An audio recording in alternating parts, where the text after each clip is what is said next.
Across realities, there exists two groups of Illumineers. One group's story we have keenly watched unfold from the time of their arrival, surviving a flood, sailing the open sea, and visiting far-off islands. We have eagerly awaited to see what happens next. The other group is us. Together, we have learned and grown as the world of Lorcana has. But as of recent, there have been more questions than answers. Until now, welcome to the next chapter. And welcome back to another episode of the Ink Table Podcast, a Lorcana podcast where a group of fellow Illumineers gather around the metaphorical ink table and share their table talk with you. So if you enjoy lore, art, a sense of community, comedic banter, or just all things Disney, then pull up a seat and join hosts Dylan Bailey and Preston McNair as they discuss what comes next. Oh, we got a lot to talk about this episode, don't we? It has been a long month since our last episode, but before we get into that, folks, welcome back to the Ink Table Podcast. Again, just like John said in the start, our fantastic intros, a group of your local friendly Illumineers.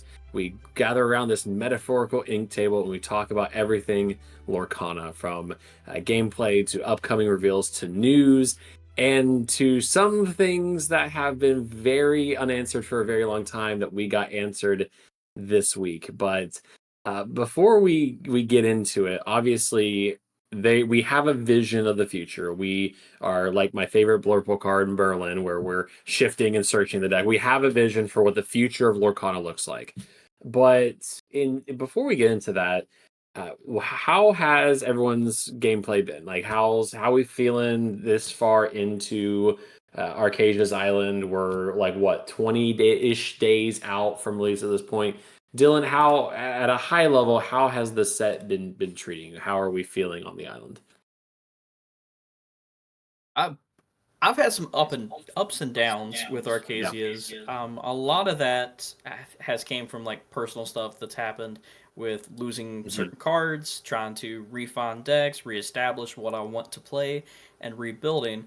But I'm actually finally getting some use out of some Archazia cards. I'm running Bolt and a couple of other things now, so I mean it's been really fun. And I think since our last podcast episode, it's really opened up, and you could attest to this, but the meta has shifted dramatically since the banning of Hiram and Fortisphere. I think everything that Ravensburger wanted to do or intended to do actually happened, and the gameplay side of it, not only from what I'm playing, but from what other people are playing, it's more diverse now, and I'm really enjoying the diversity that we're seeing from Archazia's. Yep, I would agree with that. Even at League, we're seeing so many different decks. We're still seeing folks perfect the Emerald, Sapphires, and whatnot. So, it's a very diverse gameplay right now. I'm very happy with it. John, how has Archazia's been treating you? Like, how are you feeling this far into it?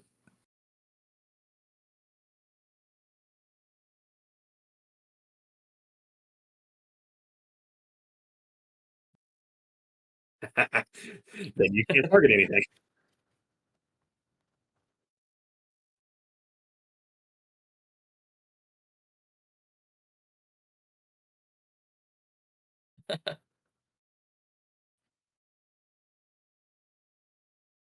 Yeah. Lots of puppies.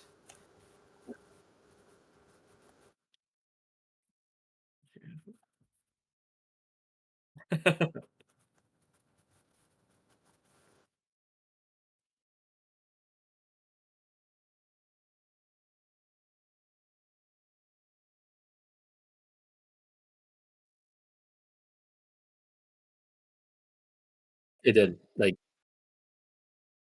oh, absolutely. I would rather there be 6, 10 decks that are people are running than the same 4 or 5. So no, I'm very happy with the state of decks and whatnot.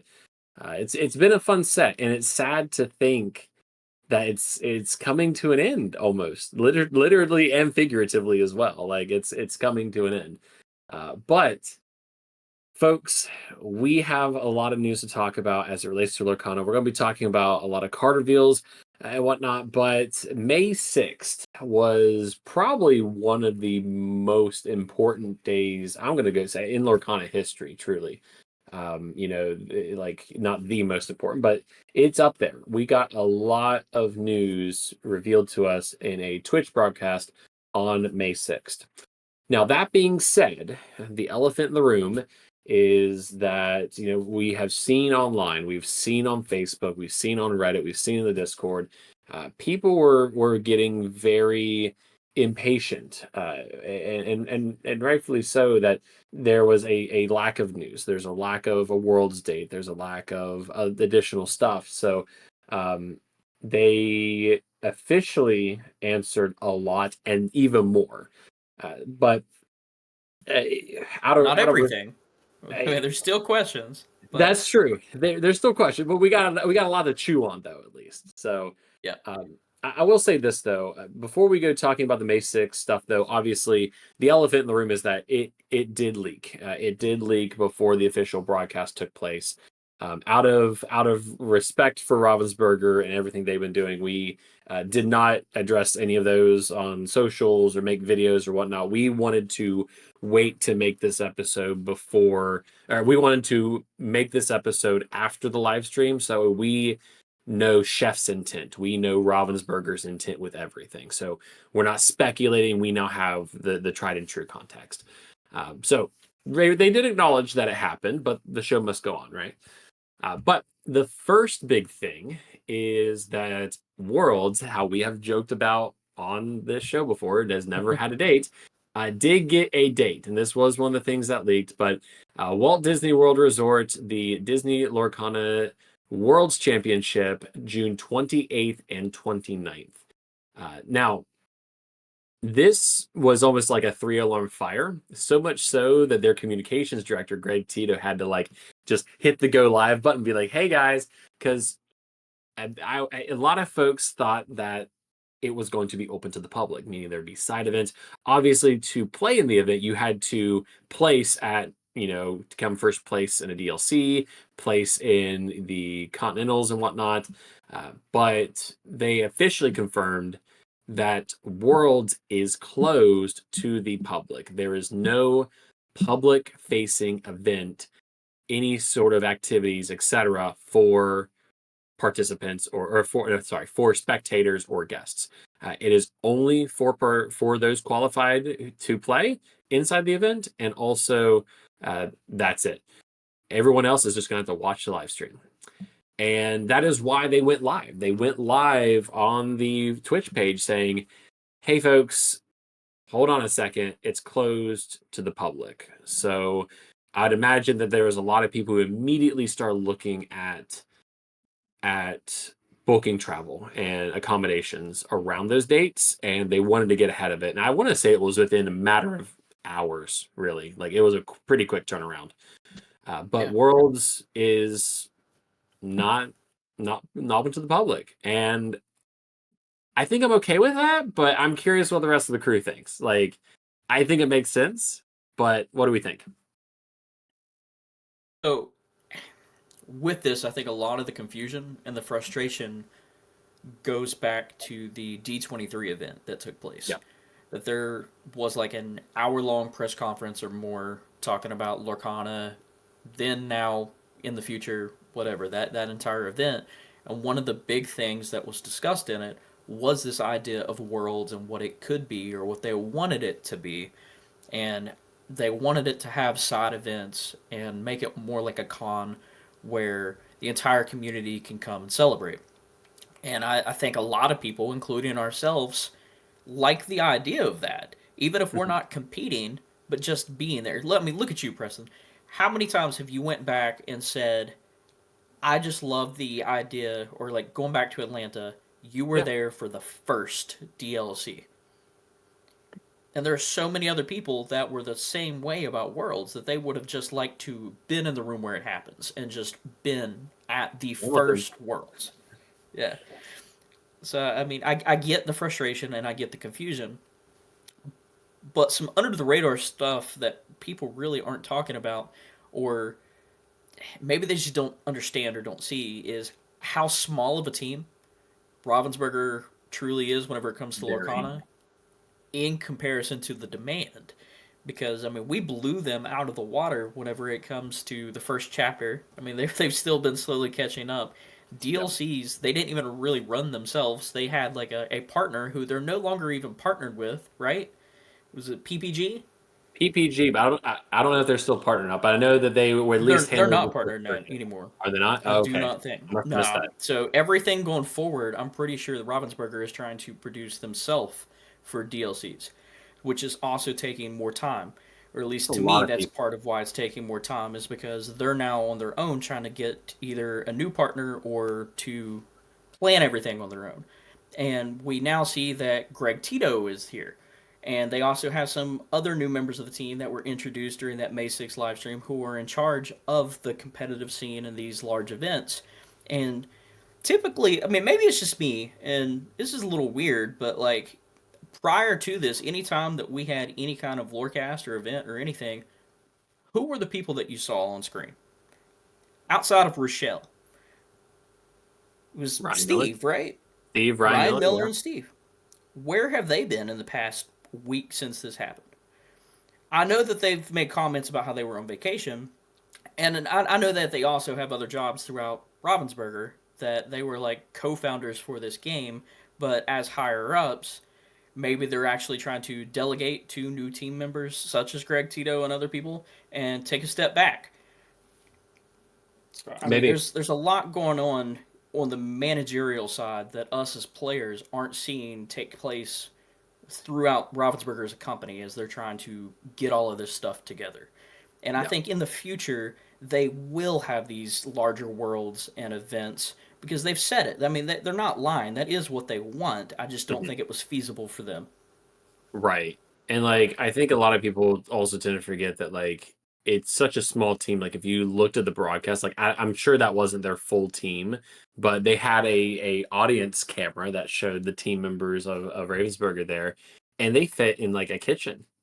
So you have hundreds, thousands, I don't know if we say millions, but maybe millions of players around the world potentially. I have no idea what their data is like, but you have such a large community and growing community that are hungry for events and hungry for these gatherings and whatnot.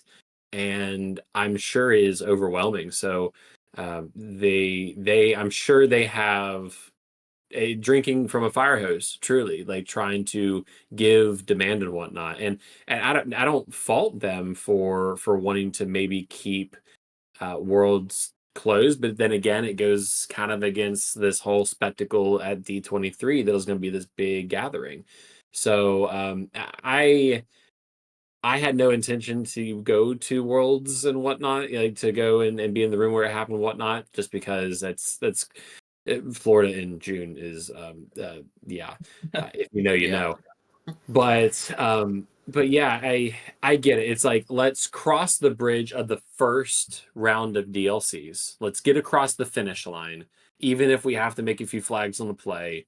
And I think I'm very confident that this next round of events, what we've seen experimented with in China for Lorcana and their competitive scene, the different tiering and stuff like that. I think next round of DLCs. And they did say that they're going to be sharing news later this like on events later this year. So the words events and later this year came out. It came out of the broadcast. So Mm-hmm. I'm optimistic that next month in June we'll have some news. But another big thing too was about this whole new world promo. On if you're watching on YouTube, you're seeing it right now. If you're on Spotify, we invite you to check out the YouTube, the video portion. Use the chapters at the bottom of the video to help you navigate along as well. But we have this whole new world promo. I believe, and Dylan can hold me accountable, but it was announced at D23 that non-foil promos were going to be made available to the community. Is that right? Like, whether that was participants or spectators or something. I do believe. Yeah. I think so. So immediately, the next question after them closing off the worlds was, what about this Whole New World promo? And it's beautiful art. Like, Whole New World has been a staple. It's been a card that has seen play since the first chapter.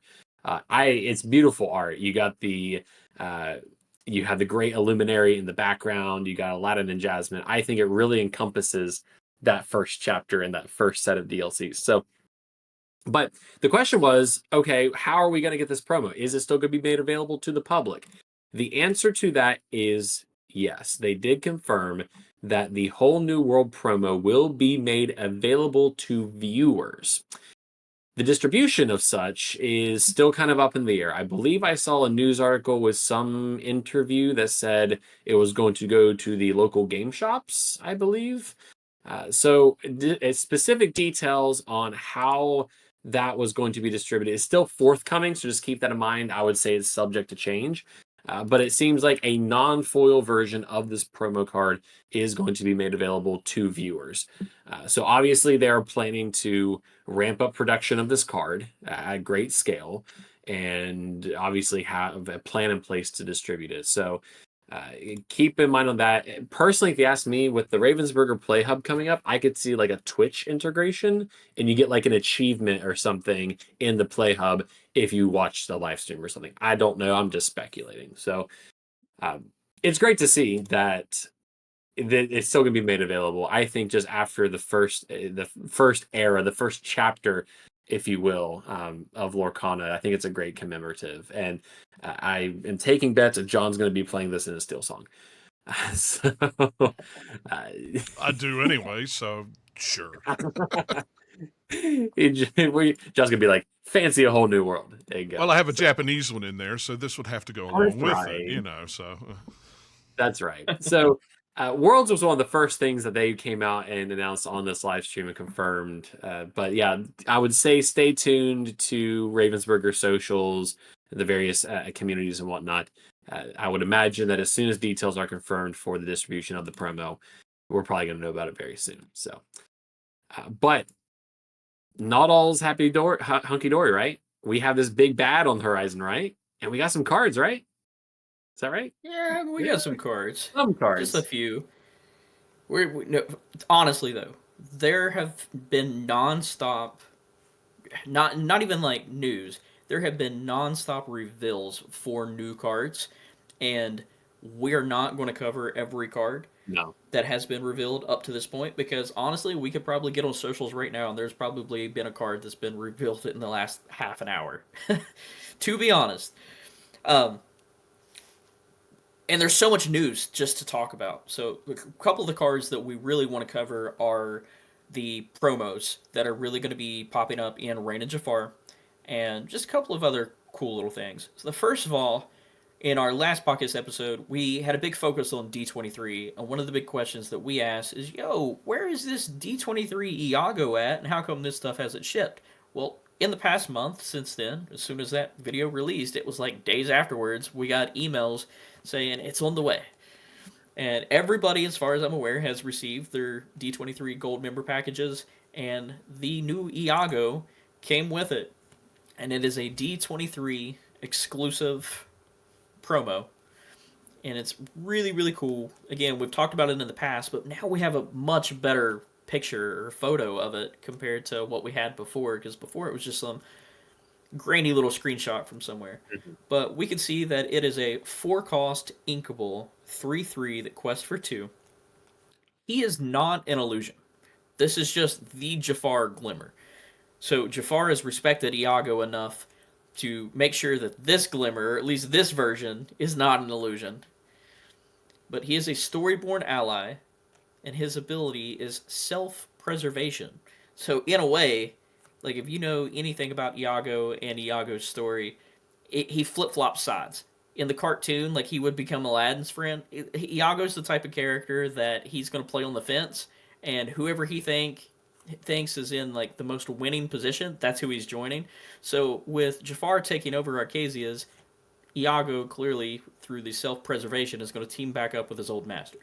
But his ability is, while you have another exerted character in play, this character can't be challenged. What do you guys think? I think the art's like the fact that it's like sand. Like I love Yeah. that so much. It's so fitting for the set. But in terms of the card itself, while you have another exerted character in play, this character can't be challenged. I mean, I think it's one of the very few mechanics we've had around this. Like the character just like there, I can probably name on like probably less than two hands the number of cards we have where it just says this card cannot be challenged if this condition is met. I know the new Yeah. Snow White was one, and the fact that this Right, is and another then one.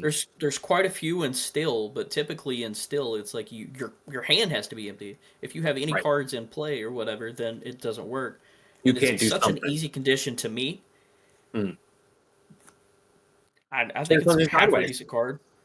Yeah, Right. I think it's a pretty good card. I think I think Purple Steel is going to be pretty strong next set, just by looking at the reveals and whatnot, and this kind of scares me. But he's a good body. You know, I think about what other decks play it for, and unless you're able to ice block brawl something like that, you know, you're looking at hard removal. So again, very easy condition to met. To me, I can think of many other cards that steel and the other components can probably do. Like I'm thinking of all the 5-drop steel bodyguards we have, you know, that can protect it. So it's I like it. I think the jury's still out, but I think this is a pretty strong start to the set, in my opinion. Yeah, and outside of Iago, we got a few new illusions. But before we take a look at the new illusions, I want to flash back to a card that we actually got in Archazia's that we've talked about in the past, and that is Treasure Guardian. Because outside of deck building, if you've listened to this podcast, you know that I'm in love with the lore of this game. Like we put the lore in Lorcana, and the way that they tell the story through the art is fantastic. And it's an easy prediction to make, but looking at the art on this Treasure Guardian, we can see that sand that we just talked about in that Iago card in the promo, kind of making the illusions. And we already had an illusion, Raja, and Iago. And we said before, hey, we really think that looking at this card, we're going to end up getting a illusion carpet and Abu. And that brings us to our new illusions, because we did that. We did that. The first would be the carpet, who is a still illusion. 3-cost inkable magic carpet, the Phantom Rug. It's a 2/4 Dreamborn ally illusion with that vanish keyword that only the illusion characters have so far. That when an opponent chooses this character for an action, you automatically banish them. But his other ability, Spectral Force, your other illusion characters gain Challenger +1. So those big beefy illusions are also going to get Challenger as long as Magic Carpet's on the field or in play. It's very much like a broom, and we're about to look at a boo, but it's very much like a broom strategy. Like that's what I think illusions is going to remind me of a little bit, like with Jafar and whatnot. Because really, the only other illusion, or really we see Iago get in play in like Blurple decks and Purple Steel right now currently, and I think now that we're going to get more. Like, hey, everything gets Challenger +1 if it's an illusion. Like that excites me. I think this is it has the potential to open up a fun deck archetype. Next is that Abu. Not in monkey form. It is the 6-cost inkable Abu Illusory. Here we go. Illusory Pachyderm. Illusory Pachyderm. So it's a Dreamborn ally illusion, 3/7. Whenever this character quests, gain lore equal to the lore of chosen opposing character. I don't know how good this card is. It's expensive. It is expensive. And no matter what he's going to quest, like whenever he quests, he's going to get 1. But then you can also gain the extra lore based upon a chosen opposing character. It's so situational. Like, you know, I think of like my Blurple deck, and I'm running the Gaston in it, which quests for 3. And really, those are the only benefits. Like, there's only so many cards where really you can net positive more than 2. Like, for me, I'm looking at something that quests for at least 2, but ideally 3. But Yeah, It just I mean, is what they granted, get. a lot of the cards that have been revealed for Reign of Jafar, it's strange to see that like they even brought it up during one of the lore casts or something that they've had recently that a lot of these cards that are being revealed quest for 3 or higher. These Mhm. might be like the cards that quest for the most, like on average compared to other sets. We'll have to. I don't know. That's a stat I want to look into once everything's revealed. But so far, like it seems like things are questing for a lot more, and the games might speed up a little bit. Mhm. We'll see. Then the last illusion that we have is the one cost Palace Guard. So this is our first one cost illusion. It's a Dreamborn Ally Illusion 1/4. Just has the vanish keyword. When an opponent chooses this character for an action, banish them. Nothing That's really too special about it. nothing too special, but I think about like Daisy Duck, for example. Like, yeah, Daisy Duck, the Amber Daisy Duck gets the trigger where your opponent looks at the top of the card, but this is a beefy stat line for a one cost. Like 4 willpower on turn 1 is nothing to gawk at, but we do have that vanish ability where if you target them for a brawl or something of that, or if you increase the Fire the strength of, cannons. you fire the cannons, yeah, Anything. like anything, like let the storm rage on. Like it doesn't have to deal enough damage to take out to banish this character. It just needs to be targeted for an action. So See, it's that's the going to be a thing. balance. It doesn't even have to be dealt damage at all. No, As it long as doesn't. you've targeted in some way with an action, even if that doesn't deal damage, even if it's something where it removes attack or it removes Yeah, strength or it's an whatever. action. So we'll see. See what else we got. Outside of all of the illusions, which we'll get to the set championship promo, or maybe it's a good time to go ahead and throw him in here. I mean, he's kind of the master of illusions. So the mascot character for the Reign of Jafar is the new Jafar High Sultan of Lorcana. Dreamborn, villain, king, sorcerer. King, because he has the Hexwell crown. Hmm. It's a 5 cost uninkable 4/4 that quest for 3, and then his ability is Dark Power. Whenever this character quests, you may draw a card, then choose and discard a card. If an illusion character card is discarded this way, you may play that character for free. That includes that big 6 cost Abu that we just talked about. This is the Jafar is the big bad, and they have certainly made him big bad. I hope that illusion archetypes will be good, because I think that is something that happens to some archetypes. Like I think about racers. Like racers are a totally valid archetype, but are they the strongest thing? No, they're not. Are they fun to play with? Absolutely. But not to mention, this art looks phenomenal. Um it like they have done like they've done a fantastic job. And this is something minor, but I don't know what card we have up. I don't know if we have the enchanted promo or the standard one, but what do we think about the red text on the one card? Because I think on some of the promos have the red text.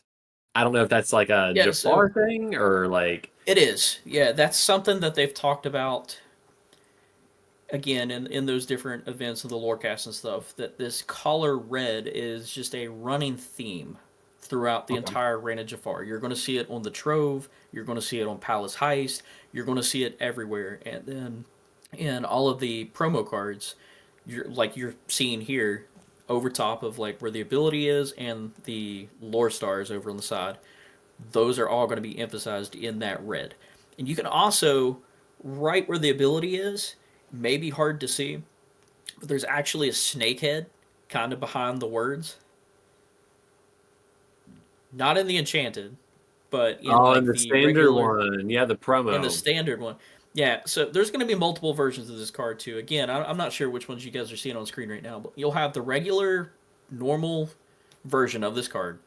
And then during set championships, kind of like we just had with Hero, you will have the participation version, and then you will have the top 8 version. And then, heck, we may even get an enchanted version of this as well. Don't know yet. Maybe. I mean, we just got an enchanted Jafar and Archazia, so that'd be kind of crazy to see back to back, but I wouldn't put it past them. I think they've done Jafar really good justice so far in this set. Like Ursula's return, like yeah, she got the nods and whatnot, but like Jafar is one of my favorite villains, and I think they've done a really good job. Like I look at this card and I go, I just think it just looks incredible, and it's gonna like put a flag in such a pivotal like moment of Lorcana history. Like, you know, obviously Ursula had the Hexwell crown and was our big bad, and now Jafar has basically taken over Arcasia's island in its entirety. So we know that Jafar is here. We're training to defeat Jafar. We know Jafar is going to do a lot of wacky things and is very powerful. And they have made this card, not only the ability, but the art reflect that. So I'm really excited for this. It's going to be a fun set. I can't get excited because I want the card, but I know it's a set champ card or whatnot. But there's going to be a standard one too. But yeah, maybe we'll get another enchanted of this particular card. So I don't know. Too early to tell. Very well possible. But Reign of Jafar, it does release, or the pre-release is going to take place on May 30th, do you believe? And then it will release everywhere else on June 6th. I think this is the quickest turnaround that we've had between LGS release and big box release. So I don't know what that really means from Ravensburger whenever it comes to, in the past, giving LGSs more time to sell products before big box got a turn. It's usually 2 or 3 weeks, right? 2 weeks, 2-week head start. So they got one now. So yeah, I don't know. So this is I don't know. I'm going to keep an eye on this too going forward into Fabled and other things to see if this becomes continuous or if this was just a one-time thing. Because in a way, it kind of takes away from LGSs. Yeah, it's less time, less exclusivity. But speaking of that exclusivity, that something that the big boxes won't have is we are once again getting a buy a box promo that you will have at your LGSs if you go and you pre-order a box. This time, if I have it correct, the buy a box promo is the Minnie Mouse. So this is the Minnie Mouse Daring Defender. She is a 4-cost inkable bodyguard. She's a 0/8, but she has the ability True Valor. So this character gets +1 attack for each 1 damage on her. And then again with this card you can see that red throughout the promo card there with her ability in the lore. So just like we've had with Bucky and what was it for Archazia? The Bio Box. I don't even remember. It was Cont. Yeah. So Minnie will be taking the place of that Bio Box promo that they've added since the Bucky.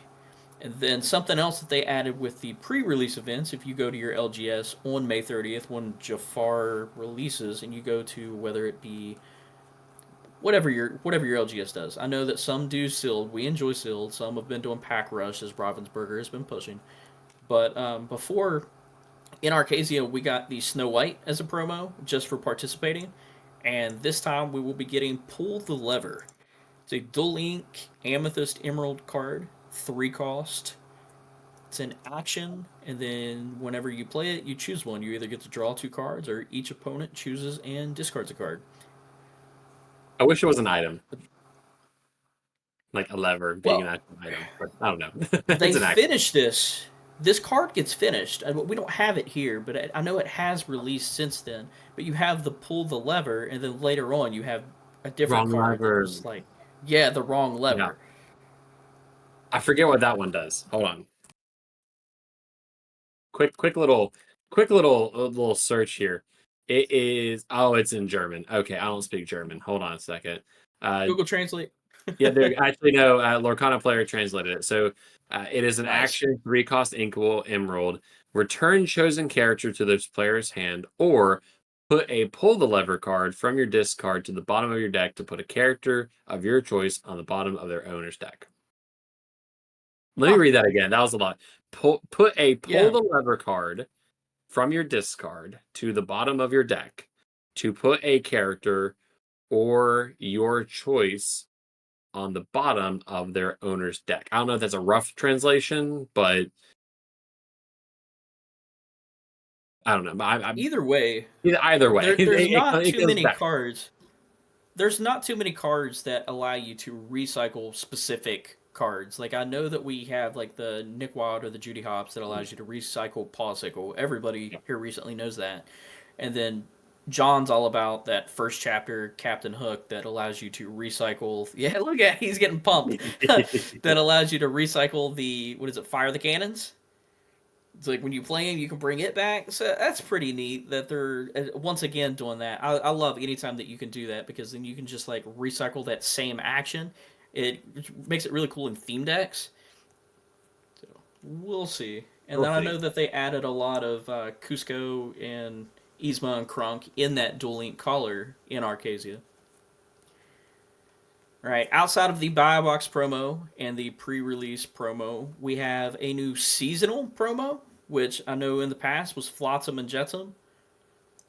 And this is a seasonal promo that will only be given out at Ravensburger events, right? Such as like DLCs if they ever come, or Gen Con. Cough, cough. They did announce the other day, I don't know if I've told you guys this, Greg Tito came out and he said that they are working on getting Gen Con events or wanted some Gen Con events and that they didn't want to announce anything yet, but they were looking at that. And I know that we only have a few more days or maybe a week or so in order to wishlist events on Gen Con. But so we'll see. But it is the 6-cost inkable Pluto Tried and True. It is a 2/7 with the ability Happy Helper. While this character has no damage, he gets +2 attack and gains support. Hold on. I enjoy the support. He ain't Sapphire. Like, I guess Amber is a support thing. Sorry, you enjoy the support, but as a this is such a costly card. 2/7 6 cost inkable, like that's a lot for something that doesn't. With 7, I would want him to have bodyguard. I think, like make him similar to the other Still Pluto. Yeah, like I get that. Like if he has no damage on him, he's a 4 strength, 7 willpower with support. So you quest, you give 4 to another character, which is a good chunk of strength and whatnot. But yeah, I don't know. I don't want to say it's underwhelming because again, he may end up being the most busted thing for support decks since sliced bread and whatnot. But yeah, I think about Steel Song, and I think about Amber Steel, and I think about how many other things you can play on turn 6. And I just don't see him slotting very well into the late game of Amber Steel. I see John shaking his head no, like he ain't feeling it. Nah. No. The only thing I like about this card, and I do want to keep an eye on, is the possibility that this could be a long-form continuous art. That we see Pluto here, and he's looking up at what appears to be Goofy next to him. So we'll see if we get a Goofy card that actually attaches to this. But how cool would it be to get like the Fab 5 right here and have like Mickey, Minnie, all of them right here in the middle of Archazia's where this is the throne room or whatever this is of them just like preparing to go into battle with Jafar. That'd be pretty cool. What's next? So seasonal promo, release promo, prizes for League. So we now have our 3 new prize cards. We'll start with Lady. And all of these, you can see that red go through with the abilities and stuff. So we have a 1-cost Lady who is a Amber Emerald for all the Chernadog decks out there. She's a 0/3 with the abilities Pack of Her Own. Whenever you play a character, this character gets +1 attack this turn, and Take the Lead. While this character has 3 attack or more, she gets +2 lore. So maybe that plays along with that Amber support, trying to increase her attack. And I know there's a couple of cards in Emerald that like to increase characters' attacks when they're played.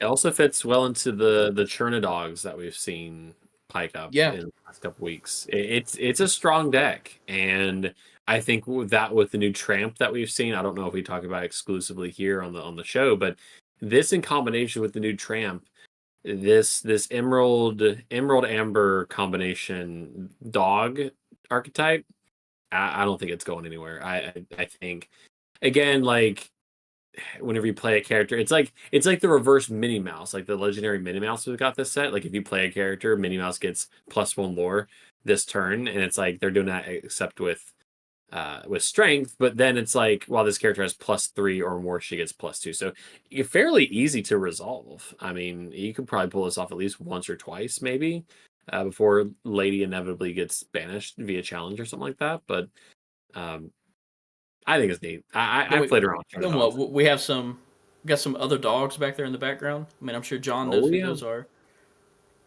Who we got back there, John? One of them's the Scotty dog. The other one is Jock, and the other one's Old Miss Daisy. He lost his sense of smell. I can't remember his name. He's got the card this set where he's laying in the bed. Oh crap! Why can't I remember it? I can't remember it. But that's how Old Miss Daisy. Did I ever tell you about the time when I I can't remember his name. Either way, more puppies. Yeah, other way, more puppies. Maybe this is me overanalyzing the art, but Lady's obviously looking at something, right? And the two dogs in the back look like they've seen a ghost. So, like, what are they looking at? I don't know. Maybe it's just me overanalyzing it, but dude, it's the sand. So if you look at her feet, you can actually, this is continuing art that you'll see throughout a lot of these cards, especially like some Bambi cards we'll get into in the future and stuff. But as Archazia is being taken over by Jafar, his illusion is going up. You see this sand, or this wave of sand, kind of taking over the entire island. And that's just one image that you have of it here. I'll have to be on the lookout for other cards with like that sand and whatnot. So, yeah. And speaking of puppies, we got our next one here, which is Patch. It is a 1-cost, uninkable Patch the Playful Pup. It is a 0/2 with a ward, and his ability is Puppy Barking. While you have another puppy character in play, this character gets +1 lore. It's a 1-drop uninkable, but again, easy to resolve with the puppy decks. So I like the ammo that puppies are gonna get. Yeah, and then the fact that he has ward on top of that. Not a lot of puppies with ward right now. Can we just admire John Alice, like, in the background, just menacingly with the red eyes, just so ominous? Yeah. and he's just digging through the sand like it's no big deal. It's Lucy. It's my dog. She does that. She doesn't care what's going on around. Yeah, that flavor text there. It's like sand sure was fun, or more fun than it looked. What is our last one? I believe it is this 6-cost inkable Aladdin, the Vigilant Guard. The Sapphire Steel Dual Link 1/9. Big, beefy bodyguard with 9 willpower, but only 1 strength. And whenever one of your ally characters quests, you may remove up to 2 damage from this character. So that goes back to that ally theme that Sapphire Steel incorporated in Archazia's Island. And then even though he's like big beefy boy, you can continue to remove damage off of him every time you play an ally character. Oh yeah. It's something that you've played around with as well.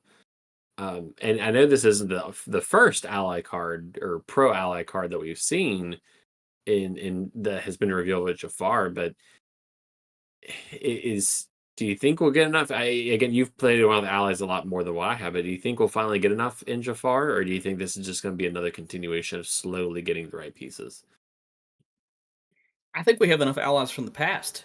I think that allies before were just a tag to have, And I think that a lot of these Aladdin and Jasmine cards and the Sapphire Steel archetype, even with like the new Hey Heys and stuff that have came out, that they will be able to incorporate all of the ally cards that we had in the past and actually make them viable or put them into decks and give them spotlight that they necessarily didn't have in the past.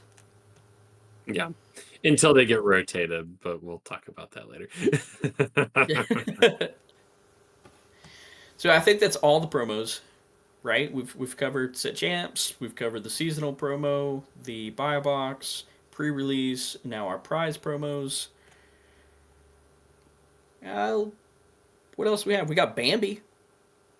So They're here. outside of they are here, which is something we predicted, something that we've talked about is we did not just have these critters that we see throughout the set of Archazia's Island, but the island itself was inhabited by many, many more critters that we were yet to see. And now we finally get to in the form of these Bambi cards.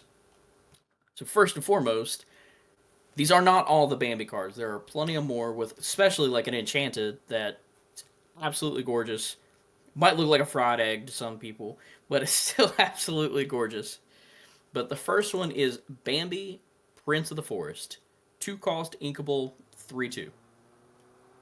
And again, in this card, in the left-hand side, you can see all of the sand and stuff start to take over Archazia's as these woodland creatures from like Bambi and Lady and the Tramp and everybody who were just out on the island are now trying to outrace the sand or fight up against the sand. You see that again in the next card, which is Flower the Shy Skunk. It's 3-cost inkable amethyst that whenever you play another character, look at the top card of your deck and put it on either the top or bottom of your deck. I absolutely love cards with this ability that allow you to just cycle through. I think they're so good. Flower's super cute, and again, running away from the sand. And the last one that they showed off, instead of amethyst, was actually a ruby card. So this was a Ruby Thumper, the Young Bunny. 2-cost inkable, completely surrounded by a sandstorm, but ready to duke it out with him. He's a 0/3 with the ability You Can Do It, where you exert him, and then chosen character gets +3 attack this turn, and quest for 1. This card looks really familiar, kinda, in a way. And this idea of giving a character +3 attack is pretty neat. And if anybody has followed along with this podcast for a while and seen any of our other previous episodes, we've always played this game where we make the custom cards and we rank them. We actually had a Ruby Thumper that we made for when Rebecca Quest was on here. And if we can compare the two cards, our card wasn't a 2-cost, it was a 1-cost, but it was a 1-cost inkable or uninkable Thumper, the Excited Rabbit, with Rush, who hits for 3. So at least we got something there, right? We were around about the same. We knew he was going to be Ruby. We had this idea of attacking for 3. Instead, this new Thumper card uses his ability to give another character +3 attack this turn. I love it. 3 strength's a lot too. Like it's a lot, but I like how even like obviously these cards are printed so far in advance and whatnot, but even like the pose is somewhat familiar as well, like of Thumper himself. One of those things again, flavor like we were just reaching out. The flavor text. I just read that. Come on, let's show that mean old High Sultan what's what. I love it. It's so good. But I mean, that's really everything that they showed us so far from Reign of Jafar as of May 6th. Since then, we've gotten a lot more whenever it comes to the reveals of cards. Again, we're not going to go over all of them. We don't have time to go over all of them. They're literally still, as of right now, revealing cards. So, I mean, we'll reflect back on that later on. But the biggest news, and the reason that this really does make this the next chapter, and as Preston said, this was probably the most important event in all of Lorcana since probably the launch, is this idea that when Fabled comes in set 9 after Jafar, we will be facing a set rotation for the first time in this TCG. And I know there's mixed feelings about it, but to understand, other TCGs have always had set rotations. It has always been a thing. And we're going to approach this with an open mind, and we're going to try to explain it the best we can of what set rotation is, why set rotation is happening, and why it is a good thing, or why it can be a good thing, because we do know that there are mixed feelings about it. But first and foremost, do know that when the 9th set, and again, we should have some sort of image up showing this off, but when the 9th set, Fabled, gets here, whenever it comes to core constructed, which we talked about this with Hiram and Fortisphere being banned. This isn't necessarily what you play at home or play with your friends or anything. This is like League, DLCs, set championships, Worlds, now that we have a date, any of the big Ravensburger events or 2Ks or anything that anybody participates in. Core constructed, when the 9th set gets here, sets 1 through 4. So from the first chapter all the way to Inklands, those cards will not be in core constructed. Including Ursula's Return. Yeah, including Ursula's Return. So that is with some exceptions. And we will get to those exceptions. But then moving forward, this is going to be something that's not just a one-off. It is going to continue to happen. So whenever we reach the 13th set, whatever that one is titled, then sets 5 through 8. So what is that? Shimmering Skies, Azurite Sea, Archazia's Island, and then whatever comes after. Those sets will then be removed from core constructed. That'd be Jafar. Would be Jafar. So just recently, again, we talked about the Hiram and Fortisphere ban. So with this idea of set rotation now happening, and we didn't know about it before, and everybody was throwing a fit about Hiram, and I was throwing a fit about Fortisphere. We now know that those bans are only going to be in effect for what? The rest of Reign of Jafar? And then as soon as Fabled gets here, those cards would have been gone anyways? So they legitimately only went in and banned Hiram and Fortisphere for Worlds before they announced when Worlds was, to try to get the meta situated and try to get like the decks figured out. That way you didn't just have over 50% of your player base playing Sapphire decks. Mm-hmm. Now, I think it's also important to realize, and again, I realize that folks might be looking at the graphic on the screen or listening to this episode thinking that's 4 sets. The first chapter, Floodborn, into Rise of the Floodborn, into the Inklands, and Ursula's Return, that are no longer legal in core constructed. Now, again, just like Dylan mentioned, it's core constructed. You can still play with friends and whatnot. Dylan will talk about a additional game mode as well, but why these things happen is important to understand as well. Because again, I am a first-time TCG player. Dylan's a first-time TCG player. We are all learning and learning this industry together. But the reason why these set rotations happen, not only coming soon in Lorcana, but many other TCGs, is because the card pool gets too big and they don't want it to reach that point. And they also want to keep things fresh and whatnot. But also, whenever it comes to the acquisition of finding cards from the first chapter, Rise of the Floodborn, I mean, think about it. I haven't seen the first chapter on shelves in a very long time. So I haven't seen it in a very long time. So that is why these things happen. That is why the set rotations happen.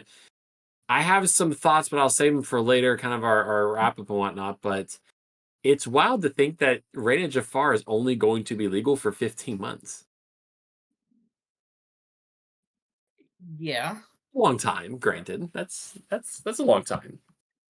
But then we'll say the same thing about Fabled whenever it gets here. Right. It'll be or whatever the 13th set is. I mean, some of these sets we will definitely get to spend more time with. Yep.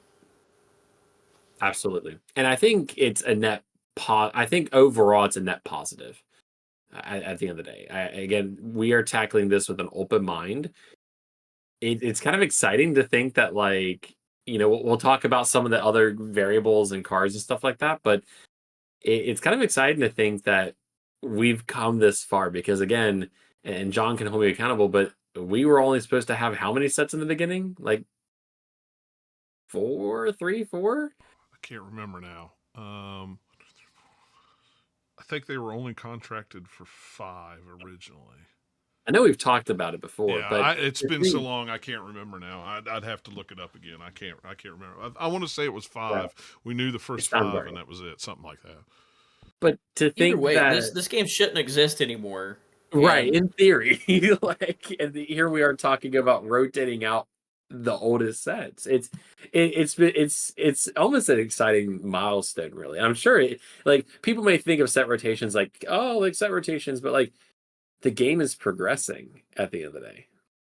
So that's just and my. it's really helping new players because there's so many new players that are getting into this game now who, like you said, whenever it comes to acquisition, it may be more difficult for them to actually get some of those big set pieces from the first chapter or Rise of the Floodborn or other previous sets to really compete and be able to level out a playing field and hold up competition with other people who have been in this from the beginning. So with set rotation, it kind of like refreshes thing and puts everybody on a equal footing to an extent whenever it comes to access to cards. Also power creep as well, because it's like, I feel like with every set so far, I feel like we've kind of done this with power creep. Yeah. Like I think about the first chapter, the vanilla, then Rise of the Floodborn. We got all these new mechanics. And then we got into the Inklings. And I even think about like Tamatoa, for example. Like we had the Tamatoa in the first chapter where you quested for however many items you had to play. And now it's like in I almost forgot what set we're in. In Archazia's Island, we have this other Tamatoa. We have this other Tamatoa that's slightly better than, like, equal, if not slightly better. So with each set, they've continued to build and build and build and build and make more and more and more powerful cards. And I think this kind of neutralizes that. And we'll talk about reprints in a moment, but it kind of neutralizes that and kind of brings it makes it go from here to back down here. And it's like, okay, we can start to build back up again, because if we didn't have set rotation, they would just have to continue building and building and building and building, make these so powerful cards, and then who knows what would happen to the game at that point. So I think in general it's going to be a net positive. There's a lot of news around Fable we're getting ready to talk about, but with set rotations and core constructed, I'm a little excited about that leaves another question that a lot of people within this community that are new to TCGs are asking is, okay, cool. What happens to all of my other old cards or all this money that I've spent on this cardboard? What do we do with these old cards now? And that now introduces Infinity Constructed, which is a whole new way to play. And this will be not necessarily core constructed, but they will have other events wrapped around this new type where you will be allowed to use any of your cards from previous sets. Whenever it comes to Hiram and Fortisphere, that question really hasn't been answered, but they have came out and said that Infinity Constructed will have its own ban list. So we'll see how that works. But they do plan on incorporating this and having events, whether it's side events or whatever else.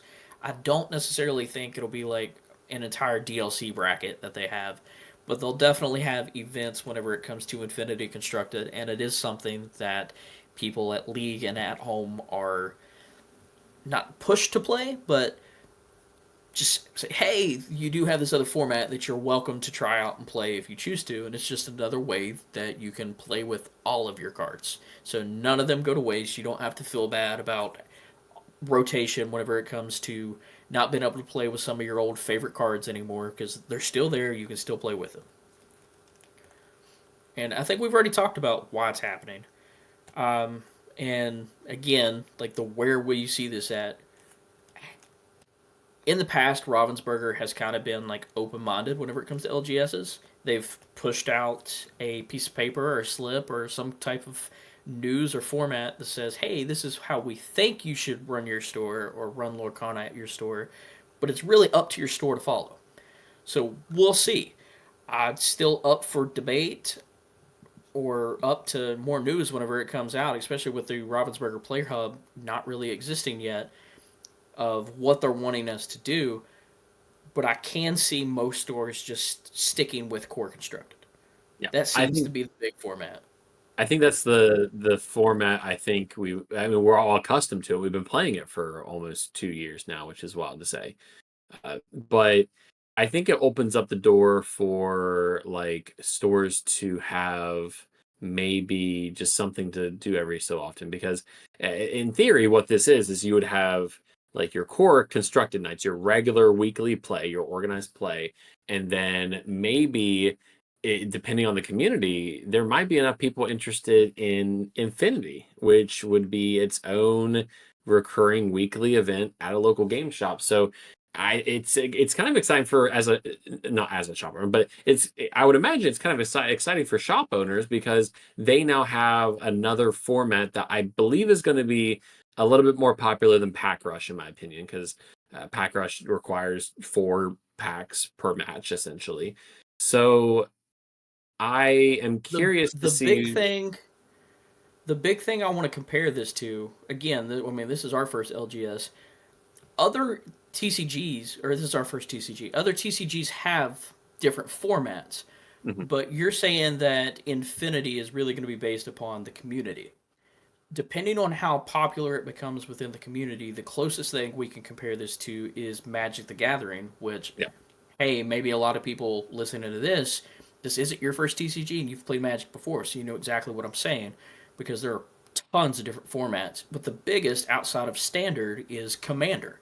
And looking at our own LGS that we attend, Magic is the only TCG that I see that has multiple nights with different formats. Of they'll have Standard on one night and they'll have Commander on a different night, and none of your other TCGs are doing that. So I don't know if Lorcana has the popularity behind it. I hate to say that because, I mean, that's the audience we're talking to. But in comparison to other TCGs that are a lot older, I don't know if it'll work that way.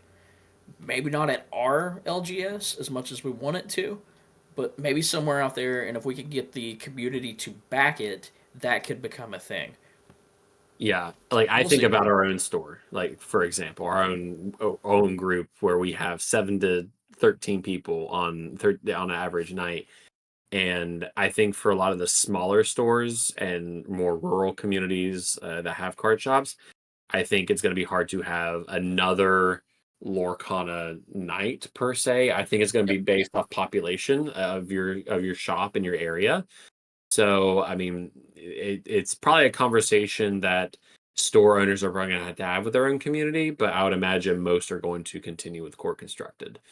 So, but it's nice, again, we think about the couple weeks that we had there a while back where we had a theme night. And, in between league ending, we could say, hey, for the next 2 weeks, it's going to be Infinity.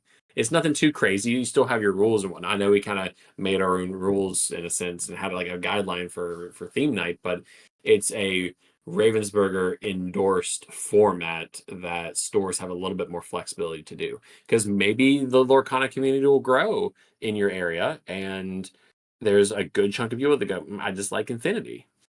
Well, never say never.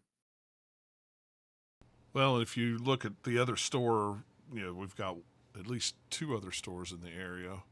One store didn't even change the rules for League this time. They're still playing League like the old League, keeping track of points. Every 4 weeks you get prizes, stuff like that. They may, who knows, you may have a store in your area that just does the Infinity, that doesn't do maybe constructed. Who knows?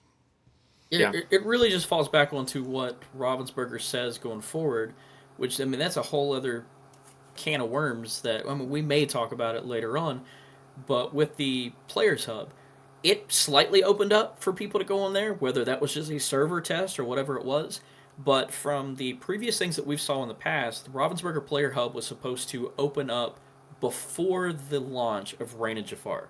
So your release events that are supposed to take place on May 30th are supposed to be taking place through the Ravensburger Play app, not Melee or not any other thing going forward. And that, like, all of your league nights, your set championships, everything going forward is supposed to be run through that app. Yet, if you get on there right now, it still says that it's under server maintenance or whatever the issue is. Mm. So whatever they decide with that and whatever rules they push out, we'll see.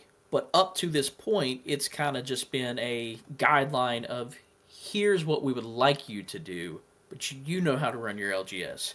And no matter where you go throughout the country, it's different from store to store. There's been no consistency. Yeah. Even whenever it comes to the pre-release events. Pack rush is a thing. We like our sealed, but going forward, out of some of these set rotation and stuff, what other news, Preston, did we crazy news did we get from Fabled? A lot. So again, it's like the live stream coincided with my work lunch break, and I was just like, I went back to work and I was just like, my brain is like fried at this point. There's so much information, but closely related to kind of Reign of Jafar, kind of sort of, but more so moving more into our Fabled discussion. So Dylan mentioned it a few moments ago, we were talking about set rotations. And some folks were curious. A question that a lot of folks are having is, what about, like, say, for example, the cards that you've acquired or whatnot, and you've moved on, and are they going to be a little playable? So it's important to note that in Fabled, and I have a little asterisk I want to put there, but in Fabled, they did confirm that some cards, or actually a lot of cards, are actually going to be reprinted and made available in Fabled. Now, there are a variety of cards that have been confirmed to be reprinted, but one of those, just for example, is Rockstar Stitch. And you might be listening to this thinking, what is a reprint? So essentially what they're doing is, in Fabled, they are going to be taking cards from the first 4 sets that are going to be rotated out and reprinting them, making them available in Fabled. The difference here is that the art is going to be the same for now. They said, that's not me saying that, that's what they said, but the art's going to be the same, the name's going to be the same, the abilities, the strength, lore, willpower, etc. is going to be the same, but the little chapter indicator that we have on the bottom left of cards, that will say 9. So that'll be set 9 Fabled. If a card like Rockstar Stitch is in Fabled, you can continue to use your printed first chapter Rockstar Stitch. So for as long as that card is legal in a set that's in active rotation, if that card was printed in an older set that's been rotated out, you can still continue to use it until, say, for example, Fabled gets rotated out and maybe Stitch Rockstar doesn't get reprinted. So there are a few cards that have been confirmed, Rockstar Stitch being one. Maleficent Dragon, which actually, if we pull up here real briefly while we're talking about it, Maleficent Dragon, do we have that? No, we don't think we have the set champ one here. But Maleficent Dragon is actually going to be the set champ card for Fabled. We did get that confirmed. So she's all going to be reprinted. And also the Tinkerbell Giant Fairy, which we'll talk about in just a moment. But in terms of the reprints, I think I haven't really seen any negativity around reprints. Now, I think the biggest question is what is going to get reprinted? Because I think they've confirmed that over half of Fabled is going to be reprinted cards.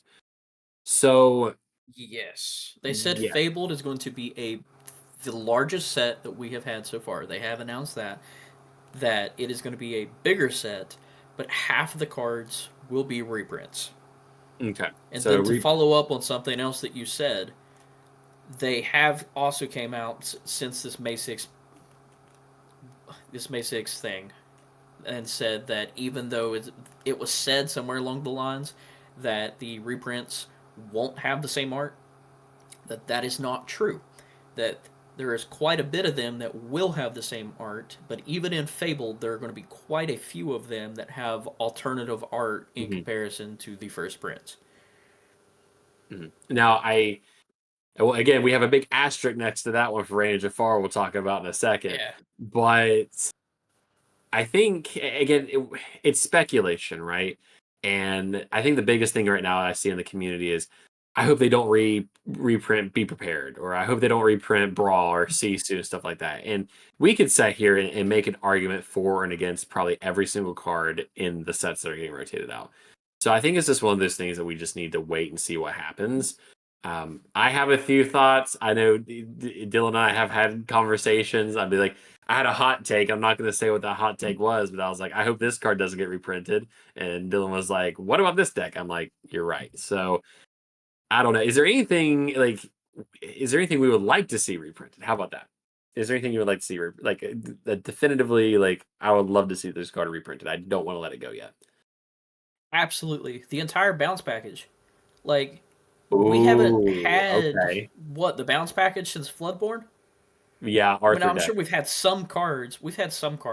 But the original bounce package with the Mims and the Merlins and stuff like that, if you're getting rid of Floodborn and you're taking it out of rotation, we really haven't heard anything or seen anything since then with bounce. And I think that is such a fun package overall to play with the abilities that I think some of those should and need to be reprinted. My wife chose violence, and we were talking with her, and she's like, I hope they don't reprint the Browns. I was like, you did not just say that, because, again, Blurple, whatnot. So, yeah, no, that's an excellent point, because we don't have anything else that bounces. Like, we've gotten some cards, like, in older sets, like, I think Shimmering Skies, Azurite, like, Mim Elephant, for example. But in terms of just Snake, Fox, Rabbit, Goat, Arthur, you're right. We haven't had any other cards give similar abilities like that. So it's a staple. I like it. I like the bounce package quite a bit. But yeah, I think you're right. I could see them reprinting that, because we haven't had an alternative to that. But let me ask you this: does for everything that gets rotated out, does it need a reprinted alternative?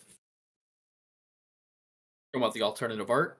Or like that, just like if it rotates out, like if there's not a newer card that does something similar, like, I guess, like, could we see mechanics fade out of gameplay? I think it's going to happen, but I don't know about bounce. I don't know if they'll ever truly fade away. I think that every mechanic that we've had in the game so far will reappear in some way, shape, or form. Yeah. That I don't know. I mean, let's talk about Brawl or something like that, or even like we talked about Calhoun and the Robin Hood. So this ability that you see with Thebes and Calhoun and Robin Hood of let me challenge something, banish it, you get 2 lore. Okay, those cards might go away, but now we have Mushu who gives that to all of your characters. Again, that goes back to your power creep that you talked about. But in some way, shape, or form, set rotation allows them to master cards and re-put abilities in new ways. Heck, we may eventually get a new Fortisphere in that has that when you play it, draw a card, discard a card. AKA Steve Warner, are you listening to Dylan right now? Yeah. Second crowd from Dylan here. Steve, we really need you to listen here. Just kidding. Or Greg, somebody, hello. Greg. We don't know who's in charge anymore. No, all valid points. So half of Fable is going to get reprinted. Again, like, I would like to see a Fortisphere replacement. We talked about that. We have a dedicated short for that. So no, I agree. But moving on here, we did talk about that Tinkerbell is going to be reprinted. So with Fabled, actually, I think this is what they opened up the live stream with, was they paid a little nod to the collectors out there. Just like we've mentioned on the show, there are people who have never played a single game of Lorcana, and their only desire is to collect all things Disney, and that includes Lorcana. So with that, there's actually going to be a Lorcana Fabled collection starter kit with, let's see here, I'm looking for it, with a couple things here. So one, you get a card portfolio with the brave little Taylor. Yes, sorry, this is my favorite art because if you see probably my social media profile pictures, it's me posing with this banner at DLC Atlanta. I love it. So you get a card portfolio. You think that confirms reprint for BLT? Listen, I've been ignoring that topic. Let's let it happen or not happen. Then we'll talk. I hope it's such an iconic card. Truly, it's my favorite card in the game, and it's the art's phenomenal.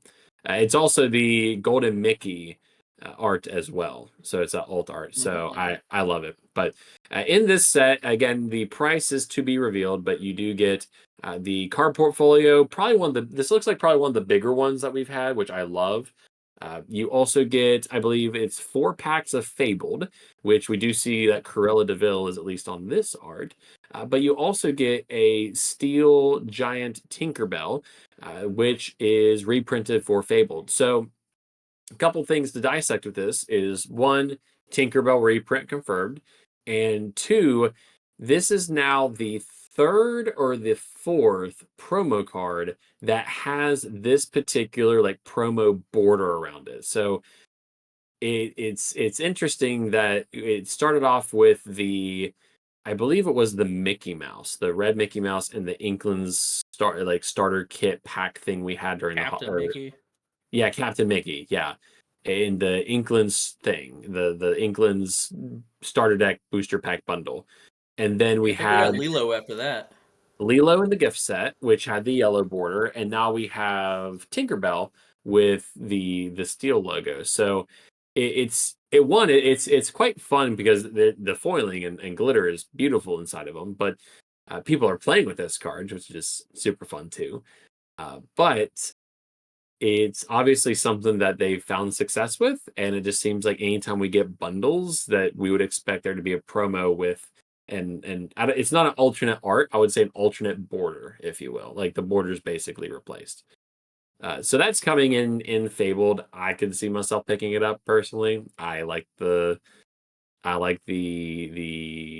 and whatnot, but again, I know a lot of people, I have a couple people that just collect and whatnot. I think this is a great little nod to that. So coming inside Fabled, your collection starter set. But I don't want to say probably the biggest news in Fabled, and because this is one thing I actually haven't talked to Dylan or John about. But in Fabled, new rarities. Let's talk about Epic first. So in the live stream, they announced that there's going to be 2 new rarities in Fabled. The first of which is going to be epic. And an example of this is actually the Elsa Snow Queen that you're seeing on screen here. So the Elsa Snow Queen is a first chapter card that has been reprinted for set 9, Fabled. Exact same ability, but it has, I forget the technical term that they call this card. It's borderless, but they have a term for it, and it's failing me. But notice at the very bottom of this card, it is very similar to that of the enchanted, but it's different. So this is now the epic rarity. So these, I'm going to call it full art cards, if you will. Full art, borderless, windowless cards, what have you.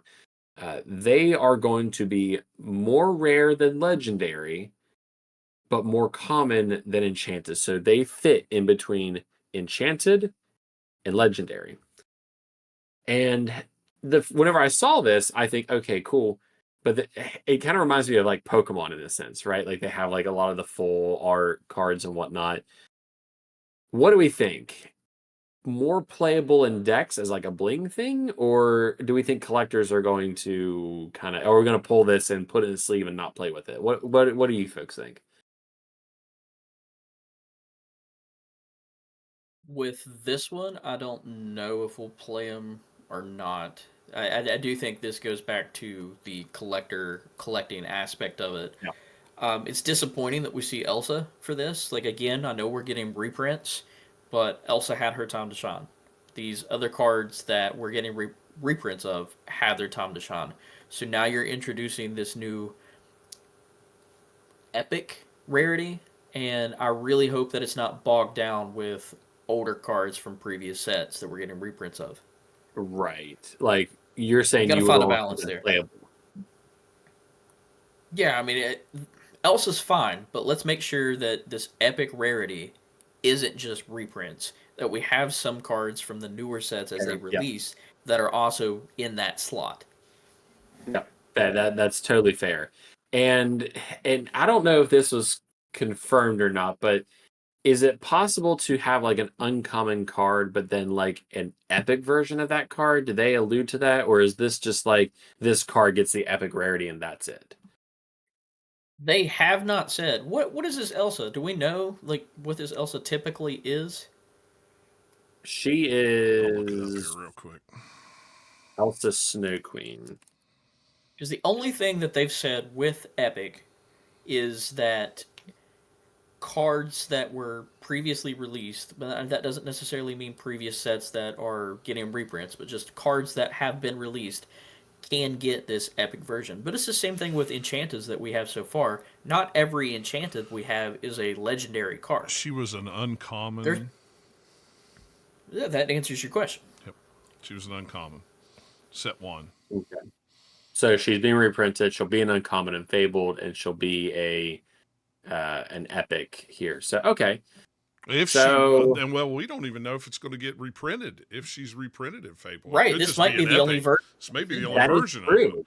So, we don't know. This might be the only one. And you were talking about you couldn't remember what they called the processing of it. It's going to be.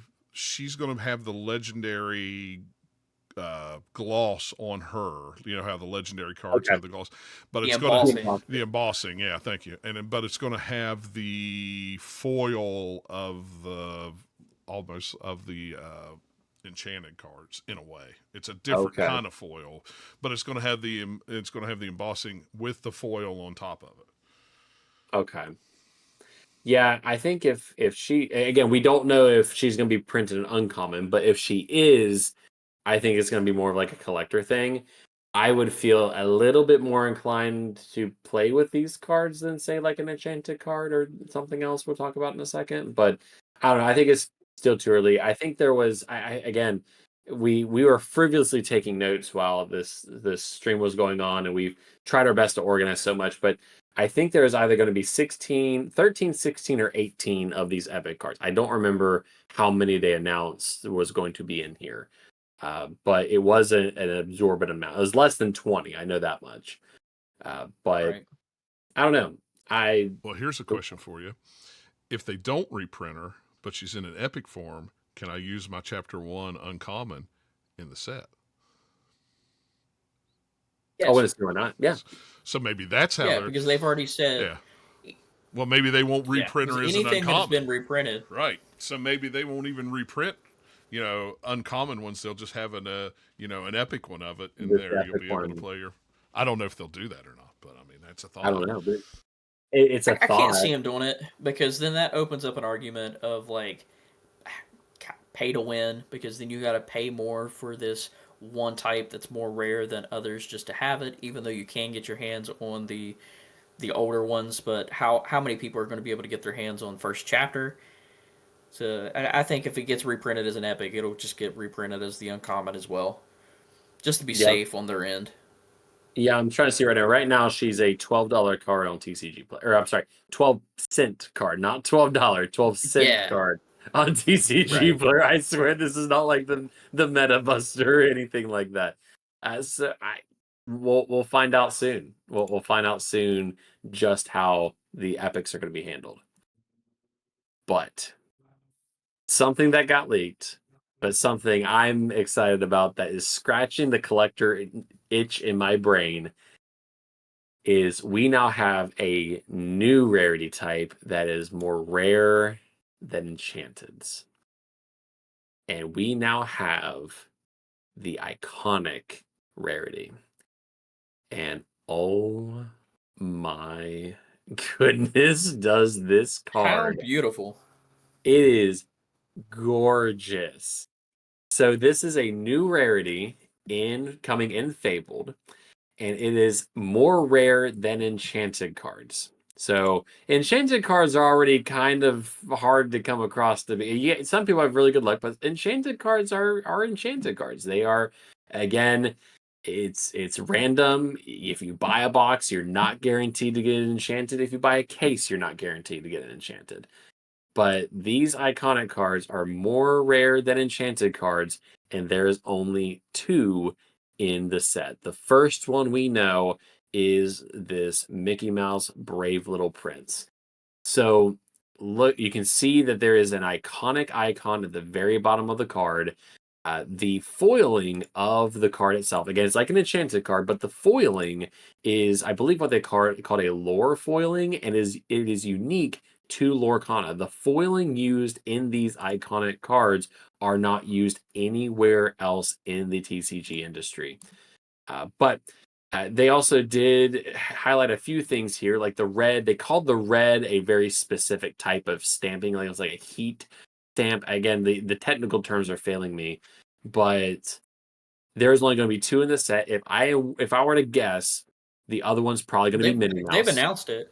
Yeah, they announced it's. Oh, have they? Okay, I missed that entirely. So yeah, Minnie Mouse so is the other one. Your cover stars for Fable that you see on all of the promotional art of the Mickey and Minnie are, and honestly, it's probably a continuous art between the 2 iconic pieces. It's borderless, right? So it's a beautiful card, and I can't get too excited because guess what? I'm not pulling We it. probably won't ever see one. Yeah, I'm not pulling it. Just to be able to hold one of these and see it glimmer and shine.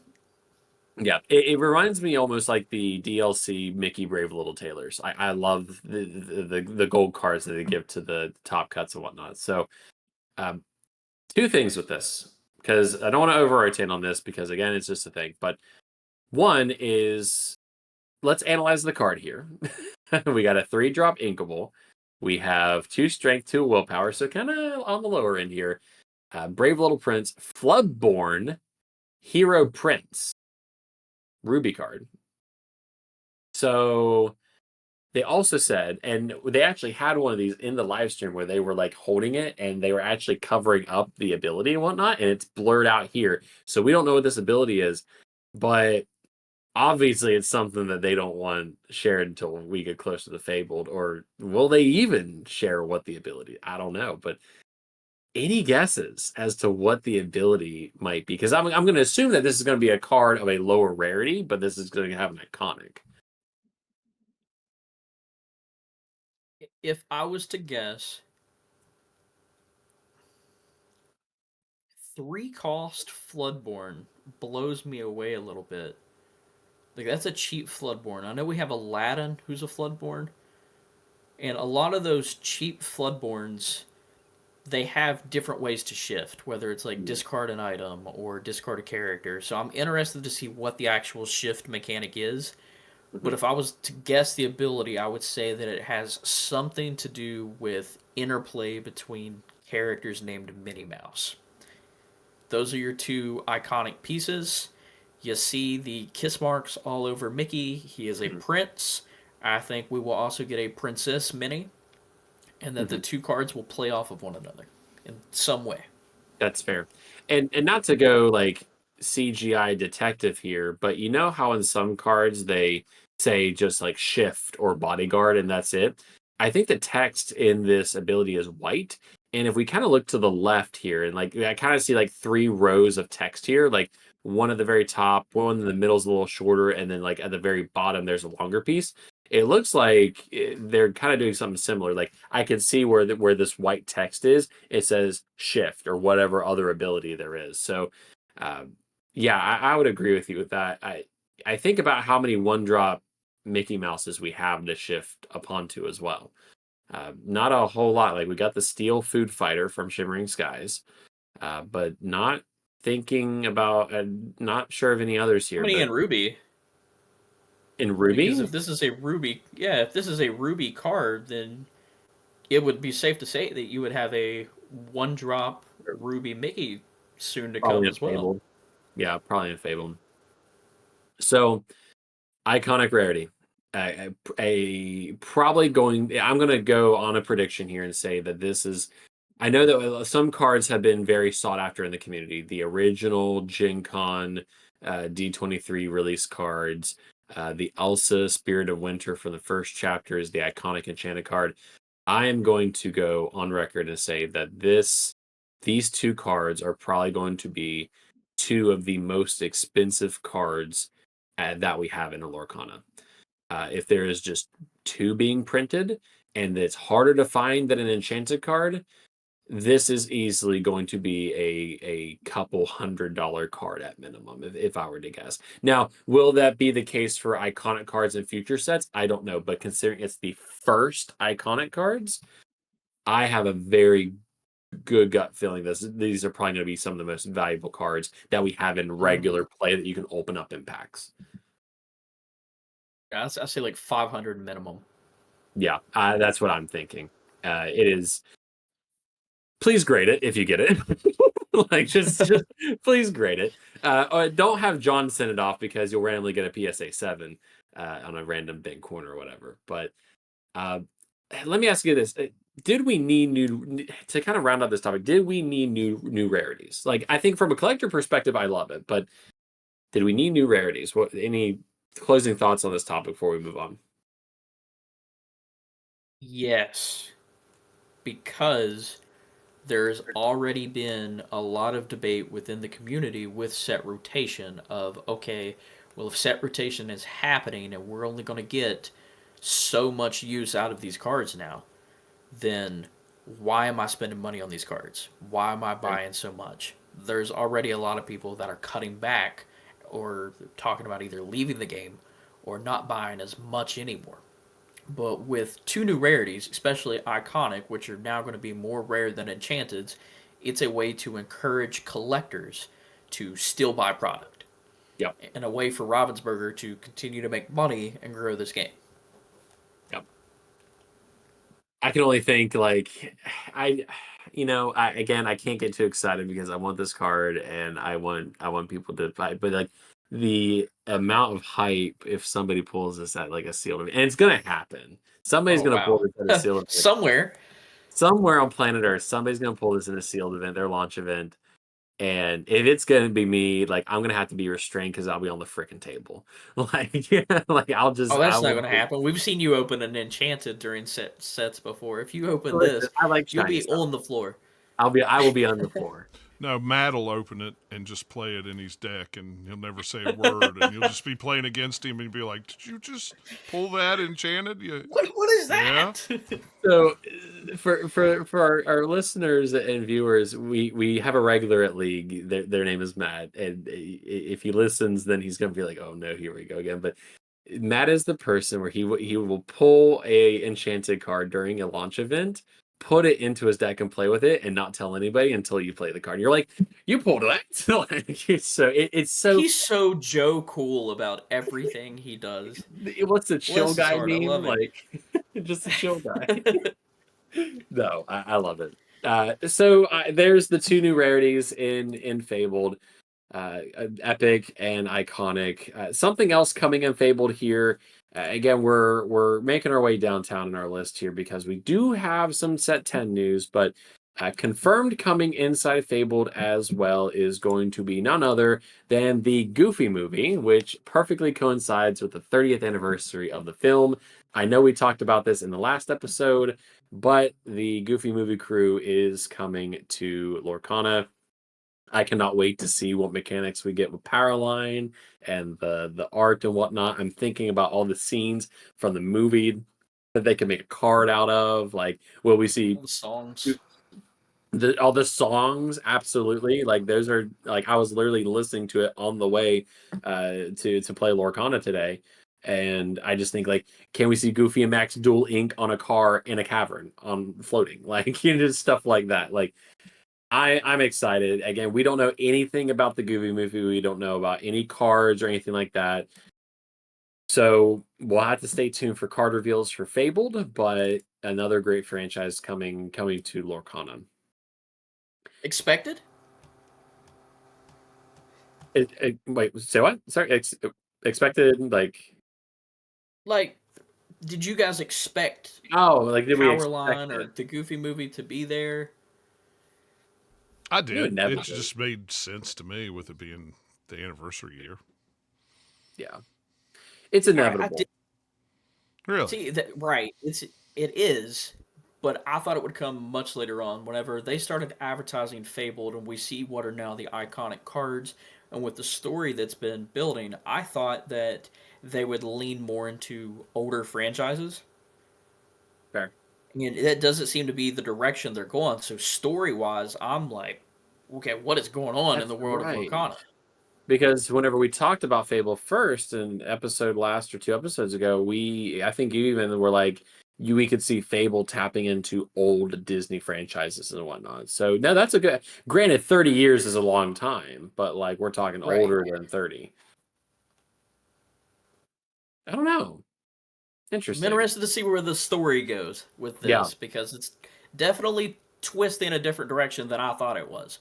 Yeah, because I think Fabled I could see it really starting to mess with time, if you will, between what we see with the iconic card and the 2 mascot characters, Mickey and Minnie. Now we got Goofy. I could see some really wacky stuff happening in Fabled. But moving on along here, because we still have, again, quite a bit of stuff to talk about here, but we not only did we get Fabled Set 9, but we did get a little preview of Lorcana's 10th set. And it's so wild to be saying the words 10th set, like what? But Lorcana's 10th set is going to be Whispers in the Well. So we'll take a look at this art that we see, this promo art for the set itself, but also before we talk about this here, but Fabled Q3 2025 will be Q3 2025 before we mentioned that, but Whispers in the Well is coming in Q4 2025, so this will be the last set we get in the calendar year of 2025, and if we look at the art here, it looks like we're going a little bit of a nautical theme here. Whispers in the Well is a theme. We do know that there is a new glimmer type, and again, if you're unfamiliar, glimmers being the characters from Disney's franchises. What was that glimmer type? Did they say what it was? Whispers. In the Whispers? I could probably throw spaghetti on the wall and guess that one, but Whispers. Whispers is a new glimmer type. Again, we don't know anything about this set other than we now have new glimmers on the way. It's called Whispers in the Well.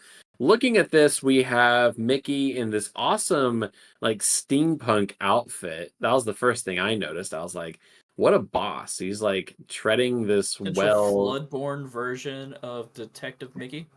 Yeah, like truly. Oh, he's out here inspecting stuff. We have Whispers in the Well, so Detective Mickey's back out, so that's dope. It looks like we have, again, not that we're analyzing this and whatnot, but the pages. I see, is that Merlin in the very center top one there? Yeah. So every one of these pages, which we can assume are the Whispers, and you're going to continuously see them throughout the art, kind of the same way we saw the scrolls in going into Archazias that taught us about dual ink. But every one of these Whispers happens to be a glimmer of previous sets or past sets, a lot of them coming from set 1. Like the one in Mickey's hand is actually the voiceless Ariel, the one who can't sing, who you can see like the glimmer there already. He's holding that whisper of her.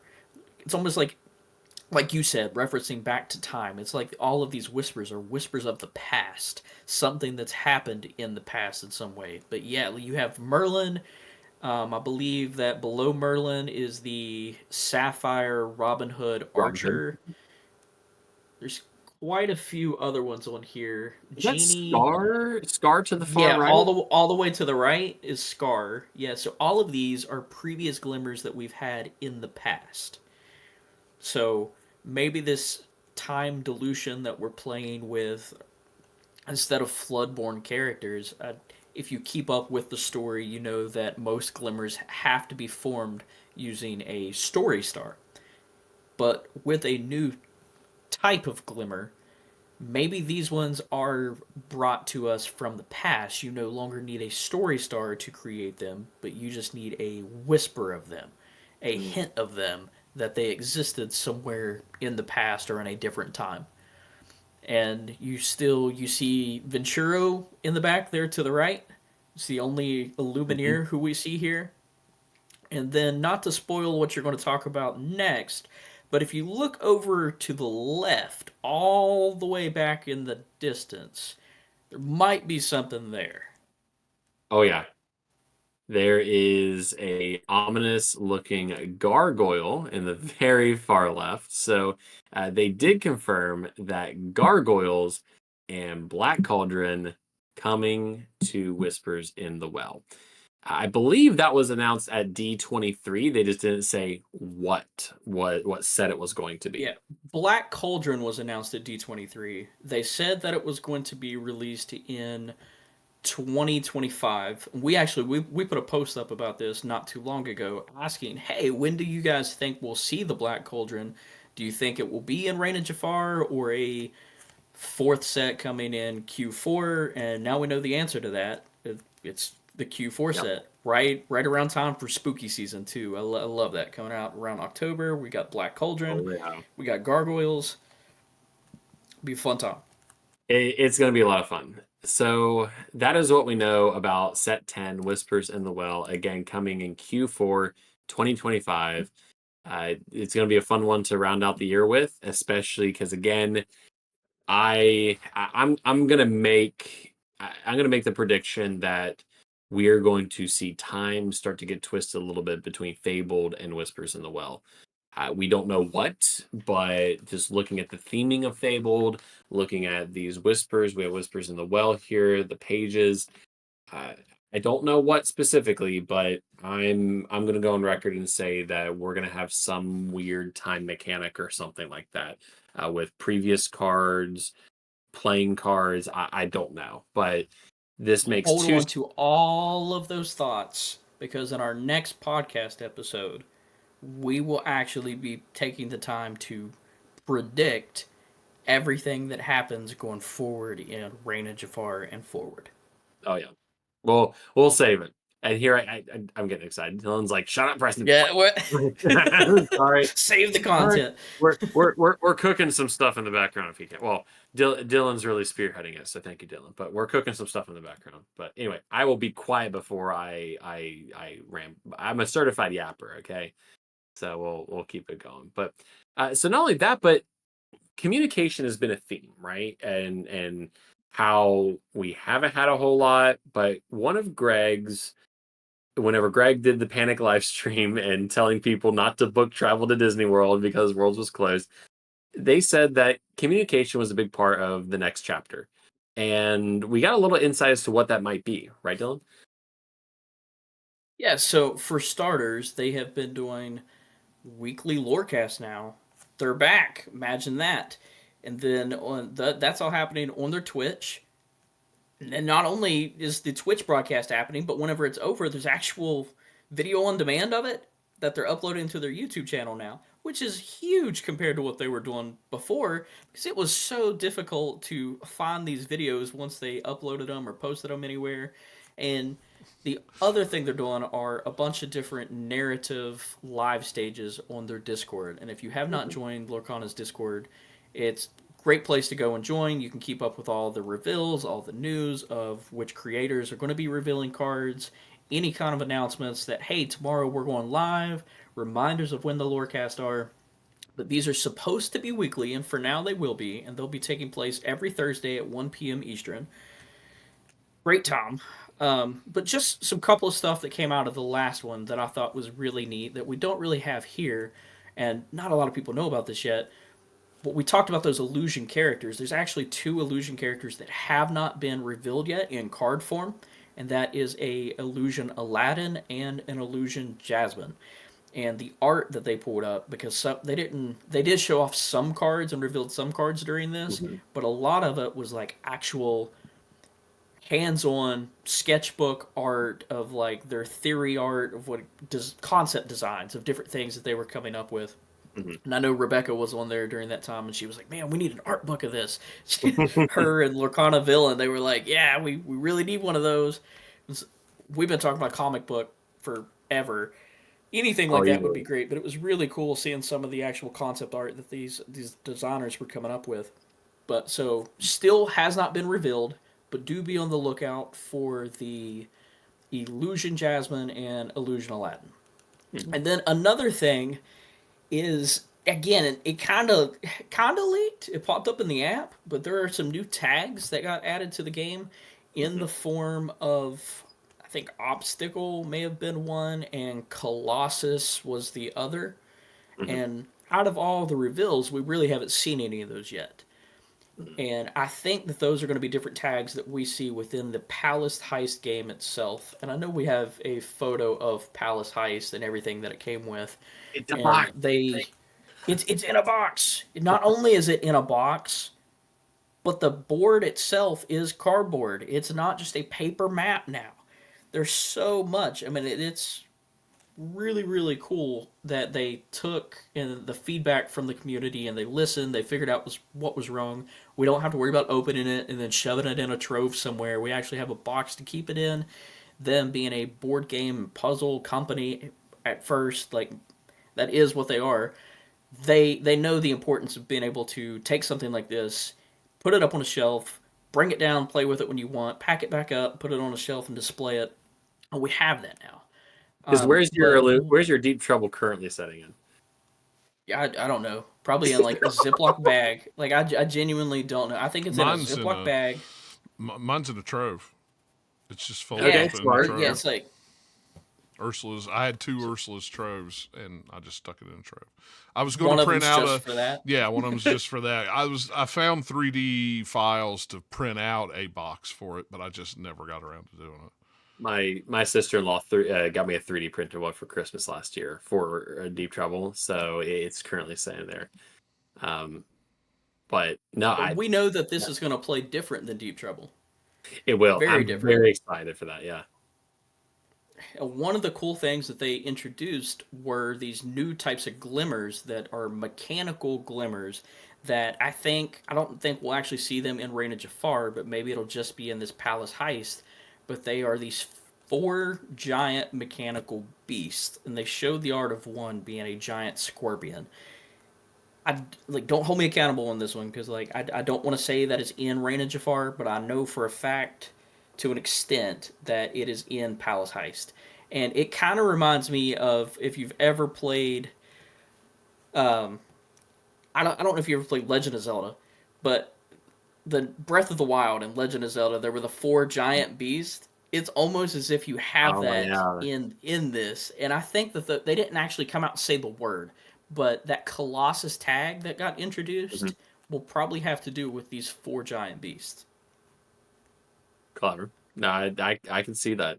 The 4 giant beasts, the Colossus, at least it adds up, adjectively. The obstacles will be things that Jafar puts in your way.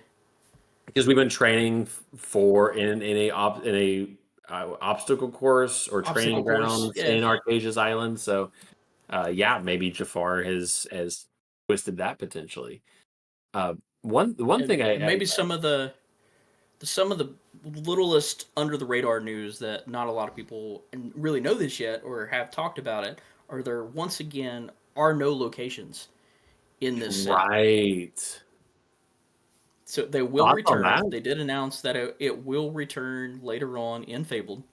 But as of right now, they want to emphasize Archazia's island as the location and the battle and the story taking place. It makes sense. We're at the location. So Locations getting reprinted? Probably not. Probably not. What location would you want reprinted? Queen's Castle. Besides maybe Castle. Queen's Castle. Jolly Roger. Oh, sorry. Jolly Roger, yeah. No, and while we have this image up real quick too, can we appreciate the fact that they have deck boxes for like Jafar's deck and the 2 decks that you get with Reign of Jafar? And something I want to make sure that folks know too is whenever it comes to Jafar's deck, just like Ursula's deck in Deep Trouble, Jafar's deck is not legal in any other methods or games of Lorcana. It is only legal in this co-op, single player, co-op, at home play with your friends, whatever version. So typically the decks will have a different back, and it looks like Jafar's deck. We see 2 decks in this image with standard Lorcana card backs, and we see 1 deck with red. So that being Jafar's deck, and that is not legal anywhere else. But we also got a little peek of the 2 decks that you'll get with Palace Heist. And I'm very surprised that Dylan hasn't mentioned anything about this, but we have looks like a steel amber deck box. So I'm going to guess it's a steel amber deck. We can see here we have Goofy and a Bolt here. But Blurple as the deck in Palace Heist. I did not see that coming. Is this us? Like, are we here? It looks like this is me and you. Like, we're taking on Jafar and breaking in to get this Hexwell crown back. Maybe we'll have to get together and do that and play it and maybe take on the difficulty. So again, we talked about this in the last episode. There's going to be different difficulties. We can see with the battleground cards. You do get the Jafar character card itself, and then you get 1 lore reward pack rather. And you see here it says, what does it say? Be it known, the contents shall remain hidden while I, Jafar, am Supreme Sorcerer of Lorcana. So we will see what that reward is whenever that gets out. Now, I will say this. Please don't post this without a spoiler tag on Reddit and Facebook and Twitter and everything else. Like, there's a place for spoilers, and just blindly posting it on the internet of what this card is please don't do that. If people ask, I guess go for it, but for me, I did get Deep Trouble spoiled, and I was kind of sad about it. But just be that in mind. There are people who like are I really appreciate this story, Lorcana and whatnot, and I don't want to have to avoid Facebook and Twitter and everything else until I actually beat Jafar and whatnot, which we're not challenging Jafar. I don't know if y'all caught that. You're not challenging.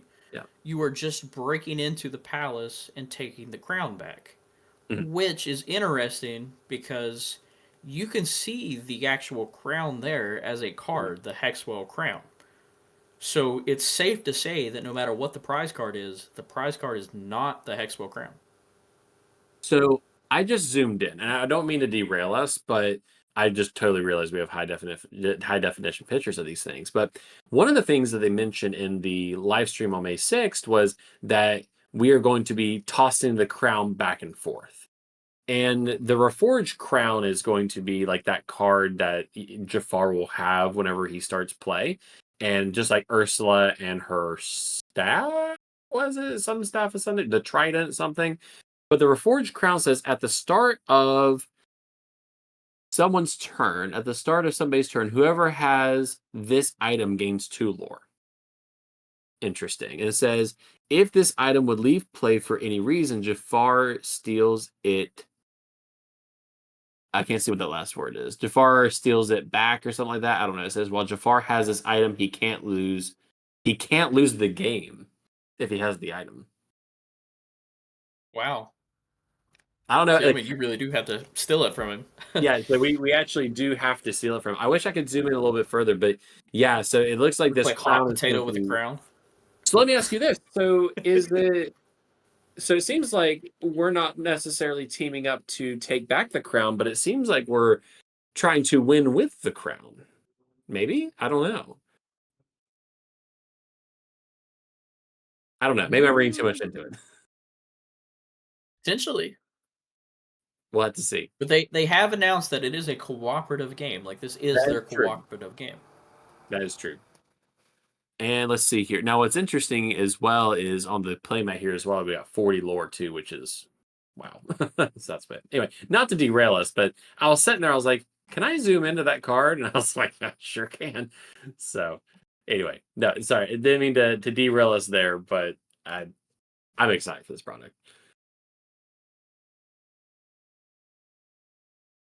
I think that's it for weekly Lorecast and everything else we have there. But I just think there's something else, and I look at our notes and I'm like, oh, we're actually like kind of near the end and whatnot. Yeah, we're wrapping up slowly.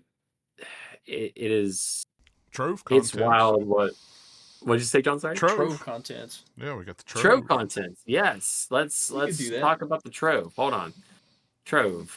Where's the Trove in my notes? Trove contents. So Trove contents. Again, you got that red branding and whatnot. The character cards for the inks is, let's see here. Who's the Ruby? It's failing me. It's Figaro. Figaro. Yep, we got Figaro. We've talked about in the past of Figaro getting a card, and it looks like it's finally happening.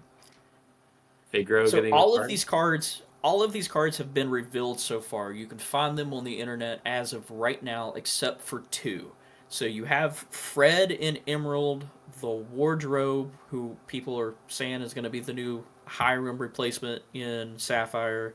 We have Tiana in Amber, the D23 Iago in Still, Figaro is in Ruby, and then you have a Amethyst Jiminy Cricket, and somewhere, I think we may have passed that up, it was part of the Palace Heist.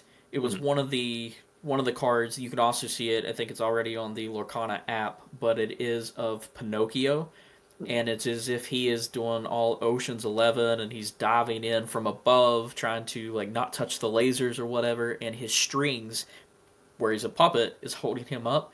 And this Jiminy Cricket, you can also see him like attached to those same strings.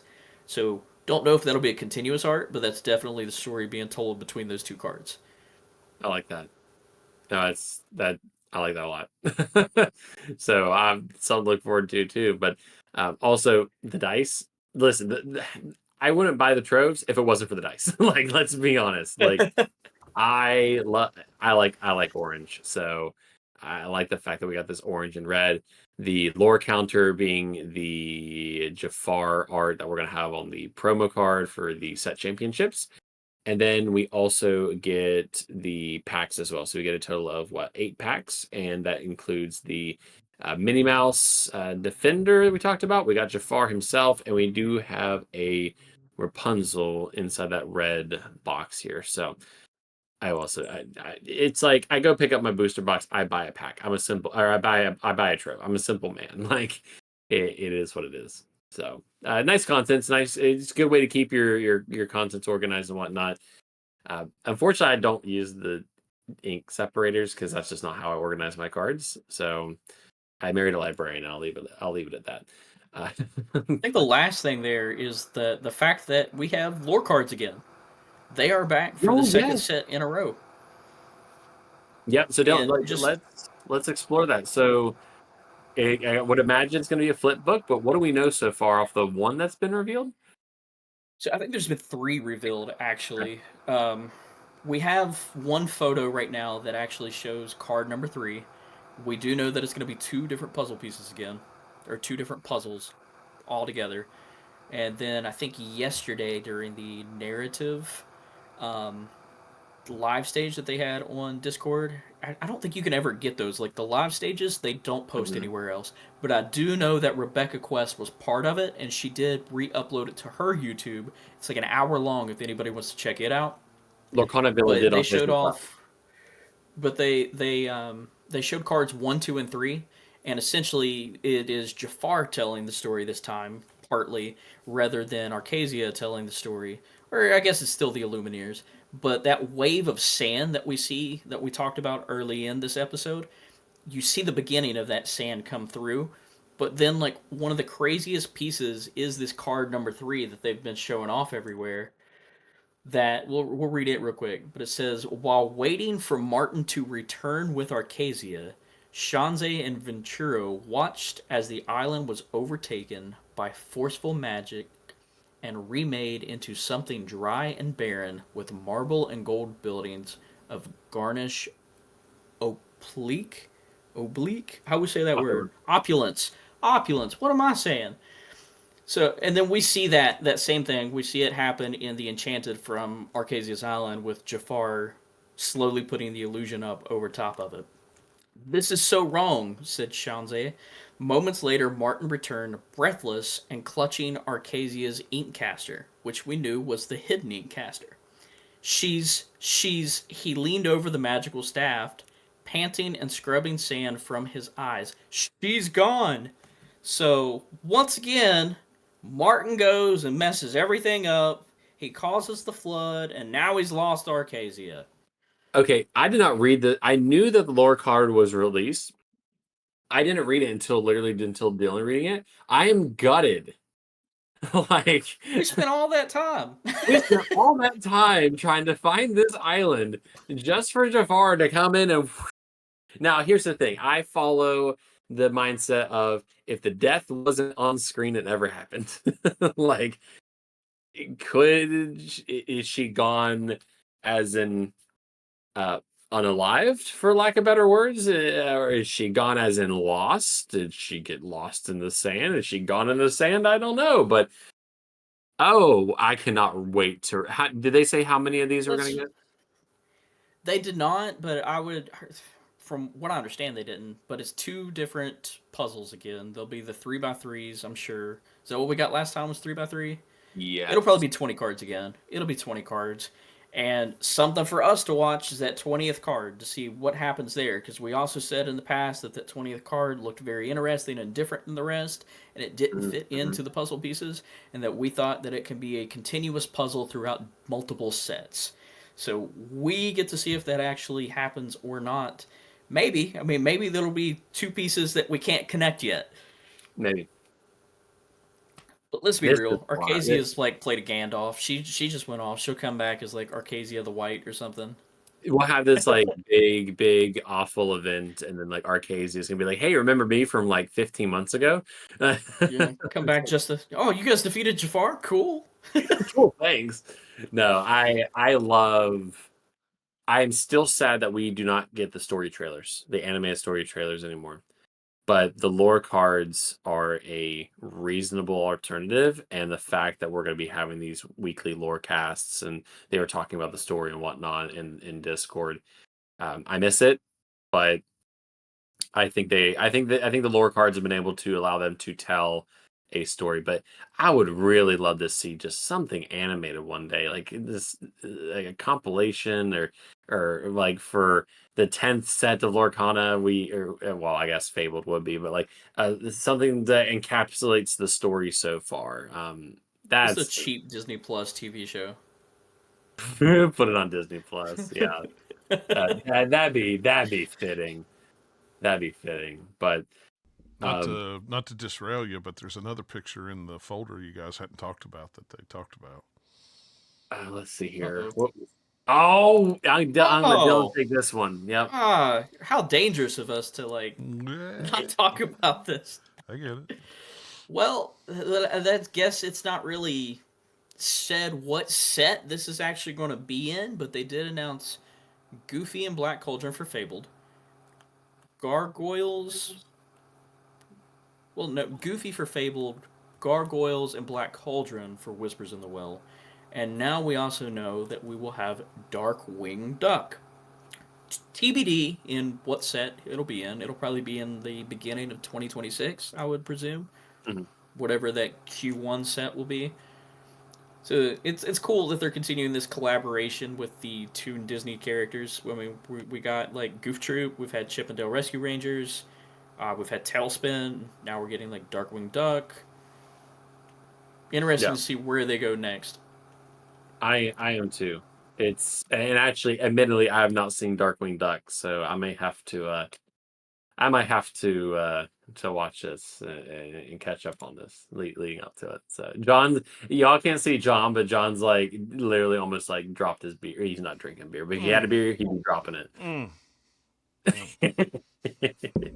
Yeah. I just follow Launchpad McQuack, and he's just in all of them.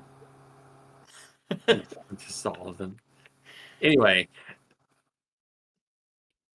what a day! What a long day it has been. What a long week it's been since we gathered all this knowledge. We are getting ready to be invaded, if you will, by Jafar, taking over Archazia's island. We know what happens to Archazia, but I know we're going to talk about card spotlights in a moment, but out of everything we have learned this week, which is a lot of information, what are we most like? I guess what some final thoughts, like any mulligans? And John, I'll kick off with you. Like, we know about rotations, we have at new rarities, we have reprints. What do we think? Just I don't know. It's a lot. Information it's a lot of information overload. It's like you go for so long without getting anything, and then they just throw it all up at one time. Set rotations I still think are weird. I don't know. I'm just interested to see how many cards they reprint and how big Fabled is, and am I going to have to? I don't know. I'm a guy who has 4 sets of every card. So if there's a thing I want to play, I can play it fairly easy. But Fabled, I don't need to buy reprints of cards that I already have. But I want the whole set of the new Fabled cards. So fair. Is it worth it to buy the? Am I going to just go on TCG and go, I need it? Right. I mean, I don't know. So that'll be interesting. But there's, I don't know. I'm always about the art of the cards, and every set it just gets better and better and better and better and better. So there was a lot of pretty cards that they've announced so far, and I just showed my wife, look at this card. Oh, that's cute. I'm like, yeah, it is. Don't show her the iconic. Oh, she doesn't care too much about Mickey and stuff like that. If it's a dog. Yeah, if it's a dog, if they did, I've never showed her the Tramp Enchanted, so Let me just drop that in Discord. Just yeah. Yeah, I've got an Enchanted I would trade for it. So I mean, it's what. Yeah, I mean, I don't know. It's just a lot to take in. But things are going to be different after this set. Yeah. So it's like, oh, absolutely. I'm just interesting to see how it all goes. Yeah. But go ahead, Dylan. What do you think?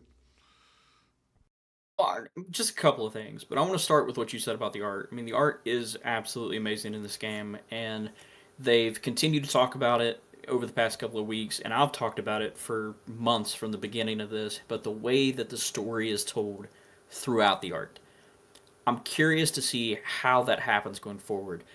I understand that Fabled is going to be a bigger set, but I hope that reprints don't take away from their ability to tell a story through art, because how do you continuously tell story through that art whenever you're having reprints of cards that already exist?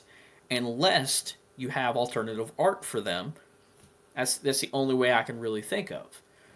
I mean, so only time will tell whenever it comes to that. I just hope that reprints don't take away from it in any way. Secondly, Ravensburger has done great. I don't know if they're listening, they're not listening, but for everything that may or may not be going on the back end of things, their recent use of socials, even going back to what I said about putting VODs up, putting VODs up, and moving everything over to YouTube, and the fact that they are weekly now that they've started to get into a rhythm and taking care of things, and again, maybe it's just right now because we're on the cusp of a new release of a new set, but they've really said that they want to keep this communication going. And I have faith in them that that this will be a weekly thing, whether it's Lorecast, where it's narrative events or whatever. It's just information is just going to keep on coming now. And that's what people have been asking for. I think it's going to continue to happen. Ravensburger Player Hub. That is the next topic that they will have to talk about. We need to know if that is still happening. I'm sure it will, but when? Is it still happening now, like you planned? You talked in D23 about how you wanted to have open worlds, then you backed out of that and said, we can't do that. Cool, we understand that's feasible, or at least some of us understand. Ravensburger Player Hub. You said you wanted it up before the release of Reign of Jafar. Is that still the plan?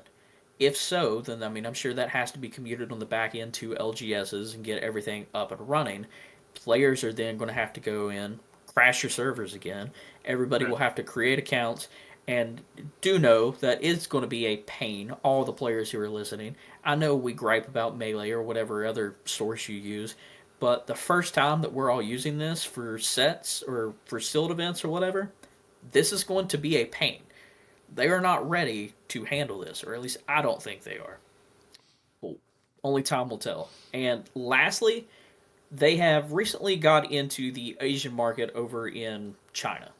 And I know it's something that our little group has talked about on the back end because we've tried to keep up with what's going on in other countries. We talked about the format that's going on over in China.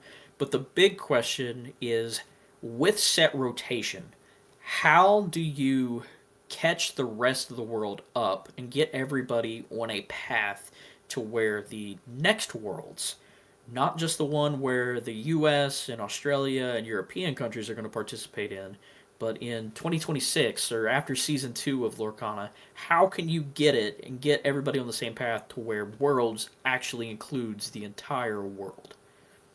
There.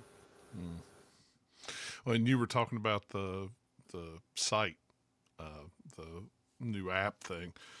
I still say that wasn't supposed to be public, that people weren't supposed to know about that. And I think that's why they couldn't handle it, was because somebody said something and put it on Facebook, and then 14 billion people hit it at one time. I mean, see, I speculate that it was just a server test. It was one of those things, almost like an alpha of like, let's put it out there for a couple of minutes just to see how things hold up. could be. You know how companies do that, Yeah. coming from gaming. Well, but they also had to have a way for the stores to sign up. So maybe That's true too. I still say they may have just turned it on for stores just to sign up, because I got when they first announced that they were opening up this app. It said on the site, it said, when you want to know when this goes live, sign up for it. So I signed up for it, but what I didn't realize was it was for stores. It wasn't for people. So when that site went live, I got an email saying, hey, your store can now apply for, the stuff through this site. And I went, oh, Right. well, I'm not a store. I don't need to worry about it. I mean, and then somebody put it on Facebook, hey, it's up. I went, oh, crap. and then everything just went, it went down. So I don't know, but it was a weird thing, but I don't know if they're going to be ready for it or not. I mean, I guess we'll see. Again, What I do like to see is Ravensburg has been running this whole time, and what I mean is it took off way faster than I think they thought it was going to, and they weren't prepared for what they were doing. For so sure. They've constantly been running. They finally seem to have people in place that's only been there a couple months. To handle social media, to handle championships, to be a front for that. So, they don't have to have Miller out there all the time. Hey, here's our show, or here, he could do the stuff behind the scenes. So I think that's a promising thing there, to see that they've actually started to hire people to take care of this stuff. However you want to say that, to take care of things that they really should have had in place before, but I don't think they thought it was going to be as big and as fast as it was. So, and even weeks too, because I think the senior tournament manager or whatever on the live stream said he was there for like less than a month. Yeah, a month. He just talk about get right into it. Yeah, he had only been there a month, and he's already hit the ground. Running. It is, at the end of the day, it is nothing but scale. Yeah. And they are just trying to keep up. It's like they're playing two games. it's like they got to continue to play the growth game because we are still a very small TCG. I mean, we're definitely large, and we get larger and larger day after day. But they have to continue growing, but then they also have to scale and be able. I won't say feed, but feed its current community on news and everything else. And John, you made a really good analogy. They have not stopped running. Mm-mm. They haven't stopped running in well over a year, or really since the thing started. Mm-hmm. So again, kudos. Really, just kudos to them because honestly, we don't know what the inner workings and whatnot is like, but you can only imagine that it's like we need more funding. Like, we need to allocate financial resources here, more resources here, and not to mention, will we have a judge program for DLCs and whatnot? That's a whole other thing as well. So I would imagine it is just organized chaos, and I hope that everyone over in that company is taking care of themselves and know that we all appreciate it too. Because the internet's the internet. And John mentioned something, John mentioned something last episode. It wasn't complaining. It was not whiners. It was internet complaining or something. I'm like, that's great. Yeah. So like at the end of the day, it just comes out of a deep place for admiration for the game. And it's just, I'd lose my hair if I was managing any of these things at Ravensburger. Like, I couldn't imagine. Yeah. I still can't get over that 2-hour Q&A session. Oh yeah.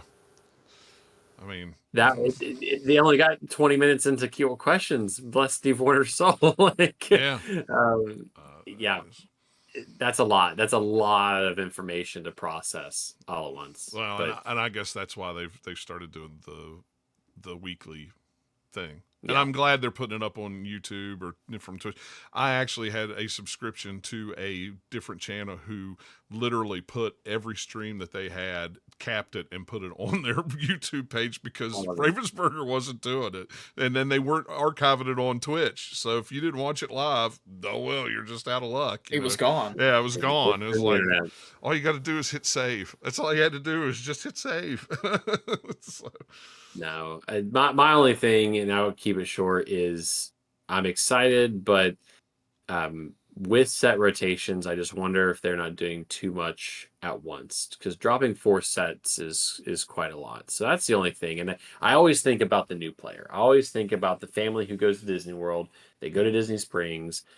They're shopping in their local Target. They're Disney fanatics. They see this card game and no, they collect it, but then they go to start playing it. But then it's like with set rotations and whatnot, maybe it's ordered that product they found thrifted or in the shelves or what have you.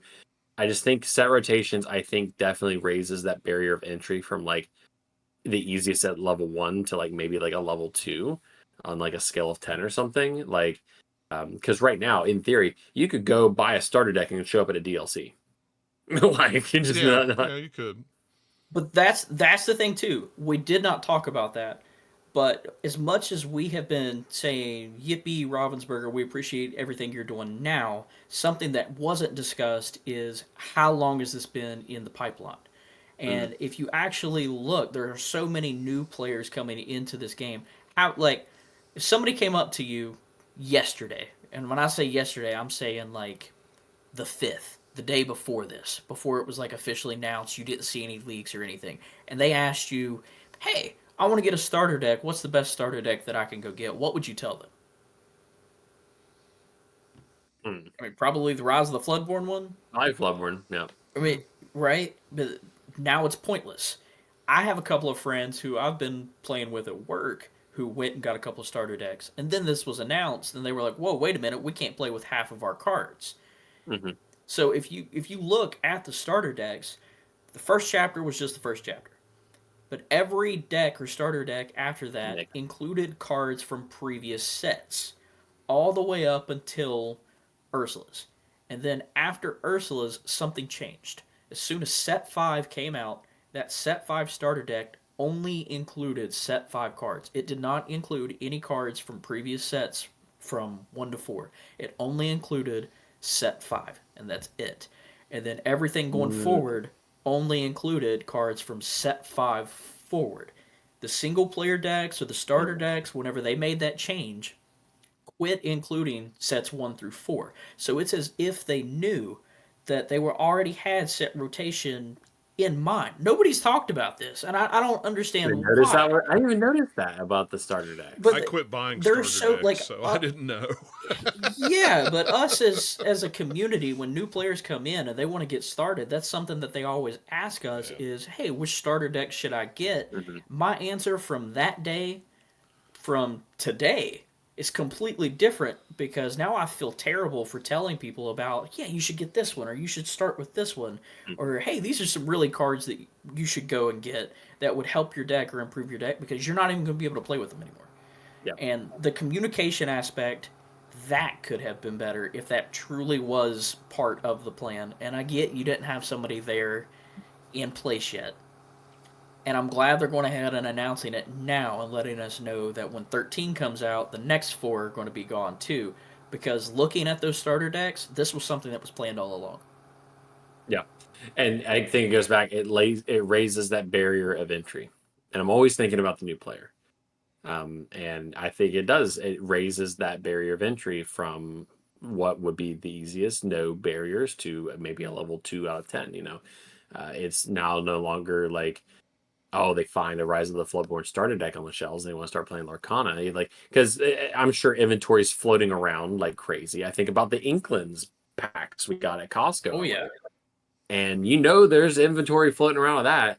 And it's still probably going to end up at like overstock stores, and people are going to pick this up and be like, "Wait, I can't go and play at like a game shop in Core Constructor with this or whatever."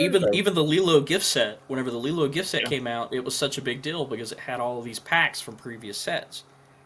They were all flooding inventory. Yeah. Yeah, we've said that we've said that those packs is just to move older inventory. They were passing them out at the Disney store 2 weeks ago when we were there. Well, you bought it, you got a pack of Inklings. I mean, it's like they were just giving them. It's gonna not be. It's gonna be not legal. But you were talking about set rotations already. I got to look, and Magic did the same thing at the same time with set rotations. 2 years in, they started rotating sets.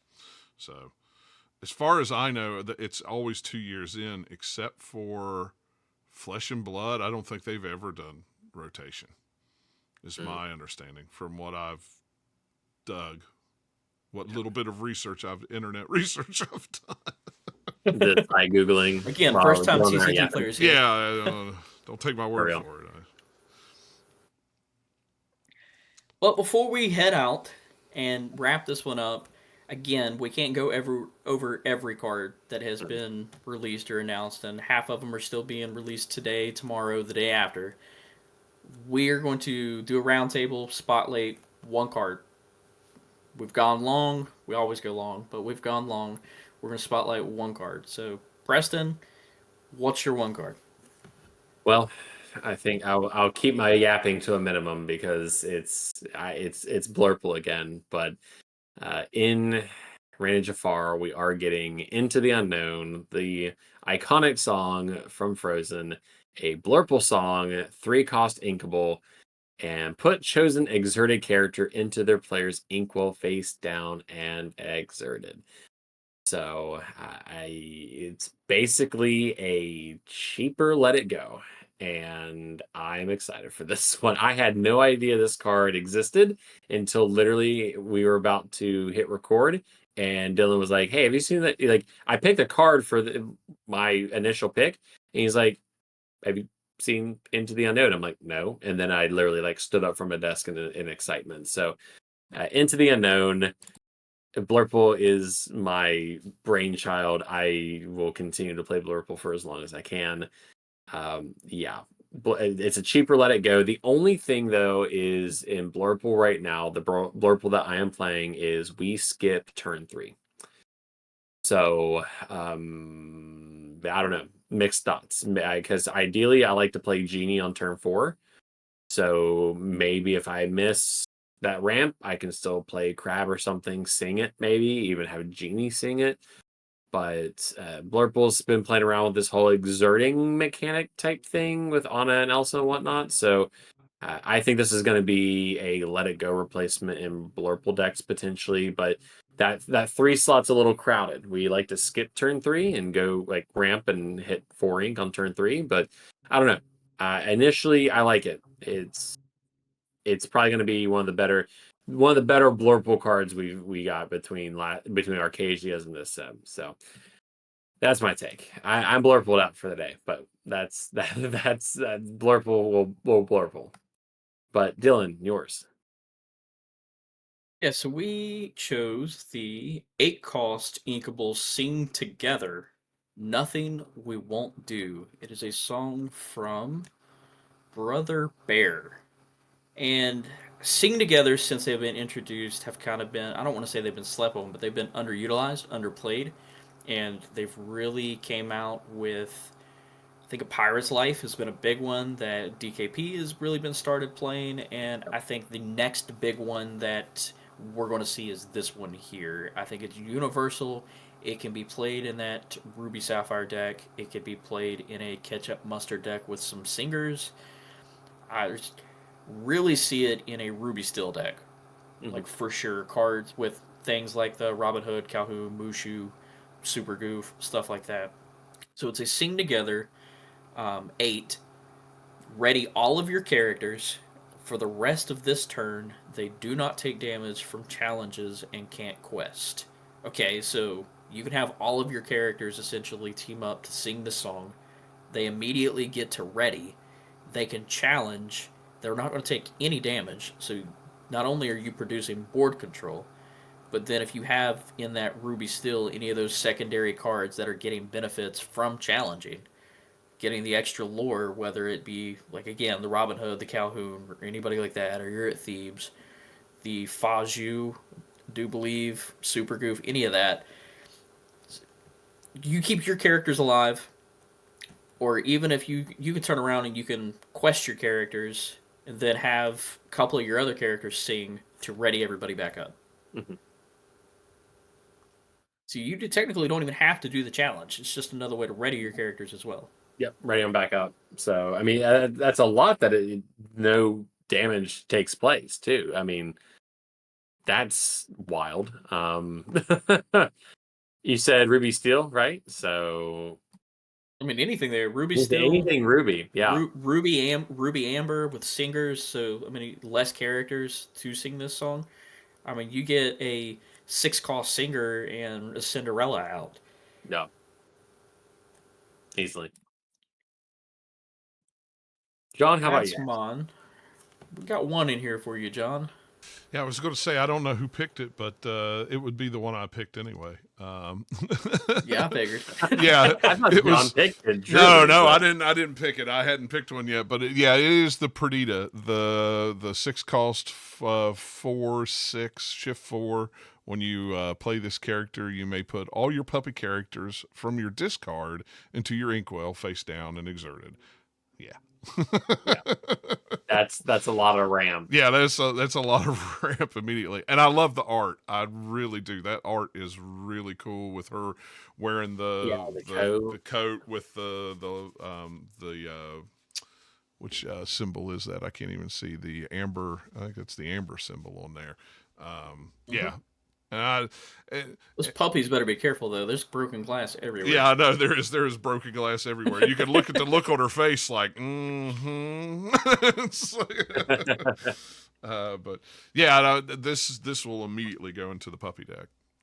Yeah, and I agree. And it will be a nice working card that will work, because there's actually a 1-cost Perdita in the new set too. So you can get Perdita out even earlier. So. Yeah, it's cool, but absolutely. I like it. The art's really nice on it too. I mean, it's just a nice card. Well, that about wraps up this show. Before we go, though, I would like to go ahead and again plug our next podcast episode, which we hinted at earlier. So we will once again have a special guest, or this time some special guests, plural.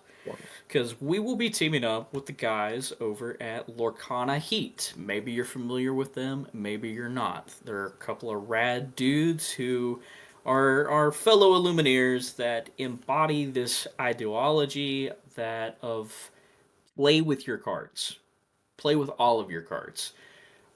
They've done some really cool stuff here recently.